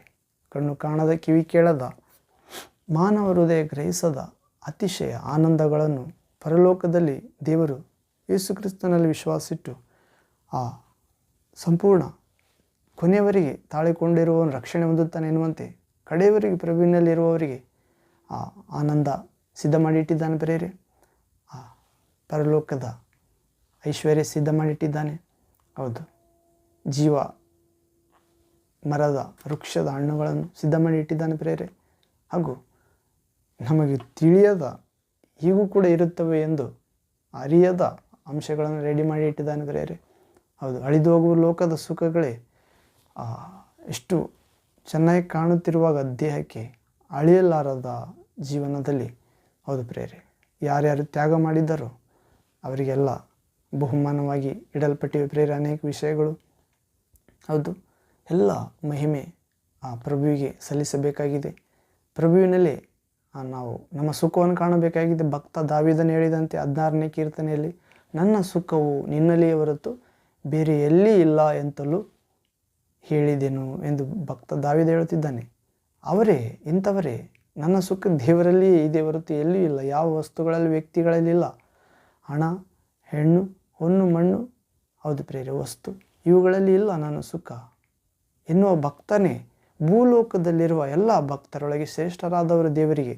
ಹೌದು ಪ್ರಿಯರೇ, ಅಂಥ ಜೀವನ, ಅಂಥ ಪ್ರಭುವೇ ಆಹಾರವಾಗಿರುವ ಜೀವನ, ಪ್ರಭುವಿನ ದೇಹ ರಕ್ತದಲ್ಲಿ ಭಯಭಕ್ತಿಯಿಂದ ಪಾಲುಗಾರರಾಗುವ ಜೀವನ ನಮ್ಮೆಲ್ಲರದಾಗಲಿ ಪ್ರಿಯರೇ. ಕೊನೆಯ ವಾಕ್ಯ ಧ್ಯಾನಿಸಿ ಮುಕ್ತಾಯ ಮಾಡಿಕೊಳ್ಳೋಣ. 1 ಕೊರಿಂಥ 11ನೇ ಅಧ್ಯಾಯ 17ನೇ ವಾಕ್ಯದಿಂದ 34ನೇ ವಾಕ್ಯದವರೆಗೆ ಓದುತ್ತೇವೆ ಪ್ರಿಯರೇ. ಅಲ್ಲಿ ಪೌಲನು ಪ್ರಭುವಿನ ದೇಹ ರಕ್ತದ ಬಗ್ಗೆ ಸೂಚನೆ ಹೇಳುತ್ತಿದ್ದಾನೆ. 1 Corinthians chapter 11 verse 17th to 34th word. ಇಲ್ಲಿ ಓದುವುದಾದರೆ, ಕರ್ತನ ಭೋಜನವನ್ನು ಕ್ರಮ ತಪ್ಪಿ ಆಚರಿಸಿದ್ದನ್ನು ಕುರಿತದ್ದು. ನಾವು ಜೀವಾಹಾರವಾಗಿರುವ ಅಂಶದ ಬಗ್ಗೆ ನೋಡುತ್ತಿದ್ದೇವೆ ಪ್ರಿಯರೇ. ಆ ಜೀವಾಹಾರ ಹೇಗೆ ಸ್ವೀಕರಿಸಬೇಕೆಂದು ಕೆಲವು ವಾಕ್ಯ ಹೇಳ್ತಿದ್ದಾನೆ. ಪ್ರಭುವಿನ ಶಿಷ್ಯನಾದ ಅಪೊಸ್ತಲ ಪೌಲನು ನಾವು ಕರ್ತನ ಭೋಜನವನ್ನು ಕ್ರಮ ತಪ್ಪಿ ಆಚರಿಸಿದ್ದನ್ನು ಕುರಿತದ್ದು. ಇಲ್ಲಿ ನೋಡುವುದಾದ ಪ್ರಿಯರೇ, 1 ಕೊರಿಂಥ 11ನೇ ಅಧ್ಯಾಯ 17ನೇ ವಾಕ್ಯದಿಂದ, ನಾನು ಹೀಗೆ ನಿಮಗೆ ಅಪ್ಪಣೆ ಕೊಡುವಲ್ಲಿ ನಿಮಗೆ ಹೊಗಳುವುದಿಲ್ಲ ನಿಮ್ಮನ್ನು, ಯಾಕಂದರೆ ನೀವು ಕೂಡಿ ಬರುವುದರಿಂದ ಕೇಡಾಗುತ್ತದೆಯೇ ಹೊರತು ಮೇಲಾಗುವುದಿಲ್ಲ. ಹೇಗೆಂದರೆ ಮೊದಲನೆಯದು, ನೀವು ಸಭೆಯಾಗಿ ಕೂಡಿ ಬರುವಾಗ ನಿಮ್ಮಲ್ಲಿ ಭೇದಗಳು ಉಂಟಾಗುತ್ತವೆ ಎಂದು ಕೇಳುತ್ತೇನೆ, ಮತ್ತು ಇದು ನಿಜವೆಂದು ಸ್ವಲ್ಪ ಮಟ್ಟಿಗೆ ನಂಬುತ್ತೇನೆ. ನಿಮ್ಮಲ್ಲಿ ಇಂತಿಂಥವರು ಯೋಗ್ಯರೆಂದು ಕಾಣಬರುವಂತೆ ಭಿನ್ನಾಭಿಪ್ರಾಯಗಳು ಇರುವುದು ಅವಶ್ಯವೇ. ಪರಂತು ನೀವೆಲ್ಲರೂ ಕೂಡಿ ಬರುವಾಗ ನೀವು ಮಾಡುವ ಭೋಜನವು ಕರ್ತನ ಭೋಜನವಲ್ಲ. ಭೋಜನವಾಗುವಲ್ಲಿ ಪ್ರತಿಯೊಬ್ಬನು ತಾನು ತಂದದ್ದನ್ನು ಮತ್ತೊಬ್ಬರಿಗಿಂತ ಮುಂದಾಗಿ ಊಟ ಮಾಡುತ್ತಾನೆ. ನಿಮಗೆ ಹೀಗೆ ಒಬ್ಬನು ಹಸಿದಿರುತ್ತಾನೆ, ಮತ್ತೊಬ್ಬನು ಕುಡಿದು ಮತ್ತನಾಗಿರುತ್ತಾನೆ. ಏನು ಉಣ್ಣುವುದಕ್ಕೂ ಕುಡಿಯುವುದಕ್ಕೂ ಮನೆಗಳಿಲ್ಲವೇ ನಿಮಗೆ? ಹೀಗಿದ್ದೀರಾ? ಅಥವಾ ದೇವರ ಸಭೆಯನ್ನು ಅಸಡ್ಡೆ ಮಾಡಿ ಏನೂ ಇಲ್ಲದವರನ್ನು ನಾಚಿಕೆ ಪಡಿಸುತ್ತೀರಾ? ನಾನು ನಿಮಗೆ ಏನು ಹೇಳಲಿ? ನಿಮ್ಮನ್ನು ಹೊಗಳಲು ಈ ವಿಷಯದಲ್ಲಿ ಹೊಗಳುವುದಿಲ್ಲ. ನಾನು ನಿಮಗೆ ತಿಳಿಸಿಕೊಟ್ಟ ಉಪದೇಶವು ಕರ್ತನಿಂದ ಹೊಂದಿದೆನು. ಅದೇನೆಂದರೆ, ಕರ್ತನಾದ ಯೇಸು ತಾನು ಹಿಡಿದು ಕೊಡಲ್ಪಟ್ಟ ರಾತ್ರಿಯಲ್ಲಿ ರೊಟ್ಟಿಯನ್ನು ತೆಗೆದುಕೊಂಡು ದೇವರ ಸ್ತೋತ್ರ ಮಾಡಿ ಮುರಿದು, ಇದು ನಿಮಗೋಸ್ಕರವಾಗಿರುವ ನನ್ನ ಶರೀರ, ನನ್ನ ದೇಹ, ನನ್ನನ್ನು ನೆನೆಸಿಕೊಳ್ಳುವುದಕ್ಕೋಸ್ಕರ ಹೀಗೆ ಮಾಡಿರಿ ಅಂದನು. ಹೌದು ಪ್ರೇರೆ, ಜೀವಾಹಾರ ಯೇಸು ಕ್ರಿಸ್ತನಾಗಿದ್ದಾನೆ ಪ್ರೇರೆ. ಪೌಲನಿಗೆ ಪ್ರಭು ಅಪ್ಪಣೆ ಕೊಟ್ಟಿದ್ದಾನಂತ ಪ್ರೇರೆ. ಹೀಗೆ ಏನೆಂದು, ಇದು ನಿಮಗೋಸ್ಕರವಾಗಿರುವ ನನ್ನ ದೇಹ, ನನ್ನನ್ನು ನೆನೆಸಿಕೊಳ್ಳುವುದಕ್ಕೋಸ್ಕರ ಈ ರೀತಿಯಾಗಿ ಮಾಡಿರಿ ಎಂದು ಯೇಸು ಕ್ರಿಸ್ತನು ಹೇಳಿದ್ದನ್ನು ಪೌಲನು ಜ್ಞಾಪಕಕ್ಕೆ ತಂದು ಕೊಡುತ್ತಿರುತ್ತಾನೆ. ಹೀಗೆ ಮಾಡಿರಿ ಅಂದನು. ಊಟವಾದ ಮೇಲೆ ಆತನು ಅದೇ ರೀತಿಯಾಗಿ ಪಾತ್ರೆಯನ್ನು ತೆಗೆದುಕೊಂಡು, ಈ ಪಾತ್ರೆಯು ನನ್ನ ರಕ್ತದಿಂದ ಸ್ಥಾಪಿತವಾಗುವ ಹೊಸ ಒಡಂಬಡಿಕೆಯನ್ನು ಸೂಚಿಸುತ್ತದೆ. ಆ ರಕ್ತ ಹೊಸ ಒಡಂಬಡಿಕೆಯನ್ನು ಸೂಚಿಸುತ್ತದೆ ಅಂತ ಪ್ರೇರೆ. ಈ ಪಾತ್ರೆ ರಕ್ತದಿಂದ ಸ್ಥಾಪಿತವಾಗುವ ಹೊಸ ಒಡಂಬಡಿಕೆ. ಹೌದು ಪ್ರೇರೆ, ಹೊಸ ಒಡಂಬಡಿಕೆ ರಕ್ತದಿಂದ ಸ್ಥಾಪಿತ ಆಗಿದ್ದು ಪ್ರೇರೆ. ಹಳ ಒಡಂಬಡಿಕೆ ಯೇಸುವಿನ ದೇಹದಿಂದ ಧರ್ಮಶಾಸ್ತ್ರ ಸಂಬಂಧವಾದ ಆಚರಣೆ ಯೇಸುವಿನ ದೇಹದಿಂದ ಕೆಡವಲ್ಪಟ್ಟಿತ್ತು ಪ್ರೇರೆ. ಹೌದು, ಹೀಗೆ ಹೊಸ ಒಡಂಬಡಿಕೆ ಸ್ಥಾಪಿತ ಆಯ್ತು ಪ್ರೇರೆ ಯೇಸುವಿನ ರಕ್ತದಿಂದ. ನೀವು ಇದರಲ್ಲಿ ಪಾನ ಮಾಡುವಾಗಲೆಲ್ಲ ಈ ಪಾತ್ರೆ ರಕ್ತದಿಂದ ನನ್ನನ್ನು ಸ್ಮರಿಸಿಕೊಳ್ಳುವುದಕ್ಕೋಸ್ಕರ ಪಾನ ಮಾಡಿರಿ ಅಂದನು. ನೀವು ರೊಟ್ಟಿಯನ್ನು ತಿಂದು ಈ ಪಾತ್ರೆಯಲ್ಲಿ ಪಾನ ಮಾಡುವಷ್ಟು ಸಾರಿ ಕರ್ತನ ಮರಣವನ್ನು ಸಾರುತ್ತೀರಿ. ಹೌದು ಪ್ರೇರೆ, ನಾವು ಎಷ್ಟು ಸಾರಿ ರೊಟ್ಟಿ ತೆಗೆದುಕೊಂಡು ರಕ್ತ ಕುಡಿತೇವೋ ಅಷ್ಟು ಸಾರಿ ಪ್ರಭುವಿನ ಮರಣ, ಅಂದರೆ ಪ್ರಭು ನಿಮಗೋಸ್ಕರ ಮರಣಿಸಿದ್ದಾನೆ. ಯೇಸುವಿನಲ್ಲಿ ವಿಶ್ವಾಸಿಡಿರಿ, ನಿಮ್ಮ ಪಾಪಗಳಿಗೆ ಪಶ್ಚಾತ್ತಾಪಡಿರಿ ಮತ್ತು ದೇವರಿಗೆ ಅಭಿಮುಖರಾಗಿರಿ. ದೀಕ್ಷಾನ್ನು ತೆಗೆದುಕೊಳ್ಳಿರಿ. ಆತನು ನಿಮ್ಮ ಮರಣವನ್ನು ತನ್ನ ಮೇಲೆ ತೆಗೆದುಕೊಂಡಿದ್ದಾನೆ. ಇನ್ನು ಆತನ ವಿಶ್ವಾಸ ಇಡುವ ನಿಮಗೆ ಸಾವಿಲ್ಲ, ಹೌದು ಎನ್ನುವ ಮರಣ ವಾರ್ತೆಯನ್ನು ಸಾರಬೇಕಾಗಿದೆ ಪ್ರೇರೆ. ಎಷ್ಟು ಜನ ಸಾರುತ್ತೇವೆ? ಪ್ರಶ್ನೆ. ಆತನು ಬರುವ ತನಕ ಪ್ರಸಿದ್ಧಿಪಡಿಸಬೇಕಾಗಿದೆ. ಹೀಗಿರುವುದರಿಂದ ಯಾವನಾದರೂ ಅಯೋಗ್ಯವಾಗಿ ಕರ್ತನ ರೊಟ್ಟಿಯನ್ನು ತಿಂದರೆ, ಇಲ್ಲವೇ ಆತನ ಪಾತ್ರೆಯಲ್ಲಿ ಪಾನ ಮಾಡಿದರೆ ಅವನು ಕರ್ತನ ದೇಹಕ್ಕೂ ರಕ್ತಕ್ಕೂ ದ್ರೋಹ ಮಾಡಿದವನಾಗಿರುವನು. ಹೌದು, ನಾವು ಯೇಸುವಿನ ಮರಣದ ಕುರಿತು ಸಾರದಿದ್ದರೆ, ಯೇಸುವಿನ ದೇಹ ರಕ್ತ ತೆಗೆದುಕೊಂಡು ಕೂಡ ಆತನ ಮರಣವನ್ನು ಸಾರದಿದ್ದರೆ ಆತನ ಬರುವ ತನಕ ಅಯೋಗ್ಯವಾಗಿ ತೆಗೆದುಕೊಂಡಂತೆ ಪ್ರೇರೆ. ಮತ್ತು ಆ ರೊಟ್ಟಿ ತಿಂದರೆ ಅಯೋಗ್ಯವಾಗಿ ತಿಂದಂತೆ, ಆತನ ಪಾತ್ರೆಯಲ್ಲಿ ಪಾನ ಮಾಡಿದರೆ ಅಯೋಗ್ಯವಾಗಿ ಮಾಡಿದಂತೆ, ಕರ್ತನ ದೇಹಕ್ಕೂ ರಕ್ತಕ್ಕೂ ದ್ರೋಹ ಮಾಡಿದವರಾಗಿರುತ್ತಾನೆ ಎಂದು ಹೇಳುತ್ತಿದ್ದಾನೆ. ಪ್ರತಿ ಮನುಷ್ಯನು ತನ್ನನ್ನು ಪರೀಕ್ಷಿಸಿಕೊಂಡವನಾಗಿ ಆ ರೊಟ್ಟಿಯನ್ನು ತಕ್ಕೊಂಡು ತಿನ್ನಲಿ. ಹೌದು ಪ್ರೇರೆ, ನಾವು ಪ್ರಭುವಿನ ಮರಣವನ್ನು ಸಾರುತ್ತೇವೆ. ಪ್ರಭು ಬರುವ ತನಕ ಪ್ರಸಿದ್ಧಿಪಡಿಸುತ್ತೇವೆ ಆತ ಮರಣವನ್ನು. ಶಿಲುಬೆಗೆ ಹಾಕಿಯಲ್ಪಟ್ಟ ಯೇಸುವನ್ನು ಕುರಿತೆ ಬೇರೆ ಯಾವ ವಿಷಯದಲ್ಲಿ ನಾನು ಹೆಚ್ಚಳ ಪಡುವುದಿಲ್ಲ ಎಂದು ಪೌಲನು ಹೇಳಿದಂತೆ ಹೇಳುವುದಾದರೆ ಮಾತ್ರ ತೆಗೆದುಕೊಳ್ಳಿರಿ ಎಂದರ್ಥ. ಹಾಗೆ ಮಾಡದೆ ತೆಗೆದುಕೊಂಡರೆ ಅಯೋಗ್ಯವಾಗಿ ತೆಗೆದುಕೊಂಡಂತೆ ಪ್ರಭುವಿನ ರೊಟ್ಟಿ ದೇಹ, ಮತ್ತು ಅಯೋಗ್ಯವಾಗಿ ಪಾತ್ರೆಯಲ್ಲಿ ಪಾನ ಮಾಡಿದಂತೆ ಕರ್ತನ ರಕ್ತಕ್ಕೂ ದೇಹಕ್ಕೂ ದ್ರೋಹ ಮಾಡಿದವನಾಗಿರುತ್ತಾನೆ ಎಂದು ಹೇಳುತ್ತಿದ್ದಾನೆ ಪೌಲ. ಪ್ರತಿ ಮನುಷ್ಯನು ತನ್ನನ್ನು ಪರೀಕ್ಷಿಸಿಕೊಂಡವನಾಗಿ ಹೀಗೆ ಜೀವಿಸುತ್ತೇನೆ ಇಲ್ಲವೋ ಎಂದು ಪರೀಕ್ಷಿಸುವವನಾಗಿ ಆ ರೊಟ್ಟಿಯಲ್ಲಿ ತಕ್ಕೊಂಡು ತಿನ್ನಲಿ, ಪಾತ್ರೆಯಲ್ಲಿ ಕುಡಿಯಲಿ ಎಂದು ಹೇಳುತ್ತಿದ್ದಾನೆ. 29ನೇ ವಾಕ್ಯ, 1 ಕೊರಿಂಥ 11ನೇ 29ರಿಂದ ಇವಾಗ 34ರವರೆಗೆ. 29, ಯಾಕಂದರೆ ಕರ್ತನ ದೇಹವೆಂದು ವಿವೇಚಿಸಿ ತಿಂದು ಕುಡಿಯುವವನು ಹಾಗೆ ತಿಂದು ಕುಡಿಯುವುದರಿಂದ ನ್ಯಾಯ ತೀರ್ಪಿಗೆ ಒಳಗಾಗುವನು. ನಾವು ಯೇಸುವಿನ ದೇಹ ಎಂದು ವಿವೇಚಿಸಿ ತಿನ್ನದೆ, ಅಂದರೆ ಯೇಸುವಿನ ದೇಹದಂತೆ ನಾವು ಜೀವಿಸಬೇಕಾಗಿದೆ. ಹೌದು, ಯೇಸುವಿನ ಕೊಟ್ಟ ಆಜ್ಞೆಗಳನ್ನು ನಾವು ಕೈಗೊಂಡು ನಡೆಯಬೇಕಾಗಿದೆ ಎಂದೇ ತೆಗೆದುಕೊಳ್ಳದೆ, ಮತ್ತು ಆತನ ರಕ್ತವನ್ನು ಕುಡಿದು ಯೇಸುವಿನ ಮರಣವನ್ನು ಸಾರುತ್ತೇನೆ ಎಂದೇ ತೆಗೆದುಕೊಳ್ಳಬೇಕಾಗಿದೆ. ಮತ್ತು ಯೇಸು ಪ್ರಭು 2ನೇ ಸಾರಿ ಬರುವವರೆಗೂ ಆ ಮರಣವನ್ನು ಪ್ರಸಿದ್ಧಿಪಡಿಸುತ್ತೇನೆ. ಹೌದು, ನಿಮಗಾಗಿ ಒಬ್ಬಾತ ಪ್ರಾಣ ಕೊಟ್ಟಿದ್ದಾನೆ. ನಾವು ರೋಮಪತ್ರಿಕೆ 6ನೇ ಅಧ್ಯಾಯ 5ನೇ ವಾಕ್ಯದಲ್ಲಿ ನೋಡ್ತೇವೆ ಪ್ರೇರೆ. 5ನೇ ಅಧ್ಯಾಯ 6ನೇ ವಾಕ್ಯದಲ್ಲಿ ನಾವು ಅನೀತಿವಂತರಾದಾಗ್ಯೂ ನೀತಿವಂತನು ಪ್ರಾಣ ಕೊಟ್ಟಿದ್ದಾನೆ. ನಾವು ಪಾಪಿಗಳಾಗಿದ್ದಾಗ್ಯೂ ಒಬ್ಬಾತ ನಮಗೋಸ್ಕರ ಪ್ರಾಣ ಕೊಟ್ಟಿದ್ದಾನೆ. ನಾವು ಉಪಕಾರಿಗಳಲ್ಲ, ನೀತಿವಂತರಲ್ಲ, ಆದಾಗ್ಯೂ ಪ್ರಾಣ ಕೊಟ್ಟಿದ್ದಾನೆ ಯೇಸು ಕ್ರಿಸ್ತ. ಹೌದು ಪ್ರೇರೆ, ಈ ವಿಷಯ ನಾವು ಸಾರದಿದ್ದರೆ ನಾವು ವಿವೇಚಿಸದೆ ತೆಗೆದುಕೊಂಡವರಾಗಿದ್ದೇವೆ ಪ್ರೇರೆ. ಹಾಗೆ ವಿವೇಚಿಸದೆ ತಿಂದು ಕುಡಿಯುವುದರಿಂದ ನ್ಯಾಯ ತೀರ್ಪಿಗೆ ಒಳಗಾಗುವನು ಎಂದು ಹೇಳುತ್ತಿದ್ದಾನೆ. 29ನೇ ವಾಕ್ಯ, 11ನೇ ಅಧ್ಯಾಯ 1 ಕೊರಿಂಥ. ಈ ಕಾರಣದಿಂದಲೇ ನಿಮ್ಮಲ್ಲಿ ಬಹು ಮಂದಿ ಬಲಹೀನರು. 30ನೇ ವಾಕ್ಯ, 1ನೇ ಅಧ್ಯಾಯ 1 ಕೊರಿಂಥ 11ನೇ ಅಧ್ಯಾಯ 30ರಿಂದ. ಈ ಕಾರಣದಿಂದ ಯಾವ ಕಾರಣದಿಂದ? ಪ್ರಭುವಿನ ದೇಹ ಎಂದು ವಿವೇಚಿಸದೆ, ಪ್ರಭುವಿನ ರಕ್ತ ಎಂದು ವಿವೇಚಿಸದೆ, ಮತ್ತು ಪ್ರಭು ಬರುವ ತನಕ ಆತನ ಮರಣವನ್ನು ಪ್ರಸಿದ್ಧಿಪಡಿಸುತ್ತೇನೆ ಮತ್ತು ಆತನ ಕುರಿತು ನಾನು ಸಾರುತ್ತೇನೆ ಎಂದು ಗ್ರಹಿಸದೆ ತಿಂದು ಕುಡಿಯುವುದರಿಂದ ನ್ಯಾಯ ತೀರ್ಪಿಗೊಳಗಾಗುತ್ತಾರೆ. ಈ ಕಾರಣದಿಂದಲೇ ಕೆಲವರು ಬಹುಮಂದಿ ಬಲಹೀನರು, ರೋಗಿಗಳು, ಒಂದನೇದು ಬಲಹೀನರಾಗುತ್ತಾರಂತೆ ಪ್ರೇರೆ. ಪ್ರಭುವಿನ ಸೇವೆ ಮಾಡಲಾರ್ದ ತೆಗೆದುಕೊಳ್ಳುವವರು, ಆ ಉದ್ದೇಶ ಇರಲಾರ್ದ ತೆಗೆದುಕೊಳ್ಳುವವರು ಬಲಹೀನರಾಗುತ್ತಾರೆ, ರೋಗಿಗಳಾಗುತ್ತಾರೆ ಮತ್ತು ಅನೇಕರು ಸಾಯುತ್ತಾರೆ. ನಮ್ಮನ್ನು ನಾವೇ ವಿಚಾರಿಸಿಕೊಂಡರೆ ನ್ಯಾಯ ವಿಚಾರಣೆಗೆ ಒಳಗಾಗುವುದಿಲ್ಲ. ಆದರೆ ನಾವು ಕರ್ತನ ನ್ಯಾಯ ವಿಚಾರಣೆಗೆ ಒಳಗಾಗಿರಲಾಗಿ ಆತನು ಇವರಿಗೆ ಲೋಕದವರ ಸಂಗಡ ಅಪರಾಧಿಗಳೆಂಬ ನಿರ್ಣಯವಾಗಬಾರದೆಂದು ನಮ್ಮನ್ನು ಶಿಕ್ಷಿಸುತ್ತಾನೆ. ಅಂದರೆ ಲೋಕದವರು ನರಕಕ್ಕೆ ಪಾತ್ರರಾಗಿದ್ದಾರೆ, ನಾವಾದರೂ ನರಕಕ್ಕೆ ಹೋಗಬಾರದೆಂದು ಪ್ರತ್ಯೇಕವಾಗಿ ನಮ್ಮನ್ನು ಶಿಕ್ಷಿಸುತ್ತಿದ್ದಾನೆ ಪ್ರೇರೆ. ನಾವು ಒಪ್ಪಿಕೊಳ್ಳಬೇಕೆಂದು, ಹೌದು ಇದು ಪ್ರಭುವಿನ ಶರೀರ, ನಾನು ತೆಗೆದುಕೊಂಡು ಆ ಪ್ರಭು ಮರಣವನ್ನು ಪಾನ ಮಾಡುವಷ್ಟು ಸಾರಿ ಕರ್ತನ ಮರಣವನ್ನು, ಯೇಸುವಿನ ಮರಣವನ್ನು ಹೇಳುತ್ತೇನೆ ಮತ್ತು ಪ್ರಭುವಿನ ಪಾತ್ರೆಯಿಂದ ಪಾನ ಮಾಡುವಷ್ಟು, ಪ್ರಭುವಿನ ದೇಹ ತಿಂದಷ್ಟು ದಿನ ಪ್ರಭುವಿನ ಬರೋಣ ತನಕ, ಎರಡನೇ ಆಗಮನ ತನಕ ಪ್ರಸಿದ್ಧಿಪಡಿಸುತ್ತೇನೆ, ಸಾಕ್ಷಿಯಾಗಿರುತ್ತೇನೆ ಎಂದೇ ತೆಗೆದುಕೊಳ್ಳಬೇಕಾಗಿದೆ. ಹೀಗೆ ತೆಗೆದುಕೊಳ್ಳದಿದ್ದರೆ ಇವರಿಗೆ ಲೋಕದವರ ಸಂಗಡ ಅಪರಾಧಿಗಳ ನಿರ್ಣಯ ಮಾಡುವುದಿಲ್ಲ ಅಂತ ಪ್ರೇರೆ ನಮ್ಮನ್ನು ಪ್ರತ್ಯೇಕವಾಗಿ ಶಿಕ್ಷಿಸುತ್ತಾನೆ. ಆದ ಕಾರಣ ನನ್ನ ಸಹೋದರರೇ, ಈ ಭೋಜನವನ್ನು ಮಾಡುವುದಕ್ಕೆ ಕೂಡಿ ಬರುವಾಗ ಒಬ್ಬರನ್ನೊಬ್ಬರು ಕಾದುಕೊಳ್ಳಿರಿ. ಅಂದರೆ ಕಾದುಕೊಳ್ಳಬೇಕು ಪ್ರೇರೆ. ಪ್ರಭುವೆ, ನಾನು ಸಿದ್ಧ ಮಾಡು, ನಿಮ್ಮ ಆ ಶಿಲುಬೆಯ ಮರಣವನ್ನು ಪ್ರಸಿದ್ಧಿಪಡಿಸುತ್ತೇನೆ ನೀವು ಬರುವವರೆಗೂ, ಹೌದು, ಮತ್ತು ನಿಮ್ಮ ಮರಣವನ್ನು ಸಾರುತ್ತೇನೆ.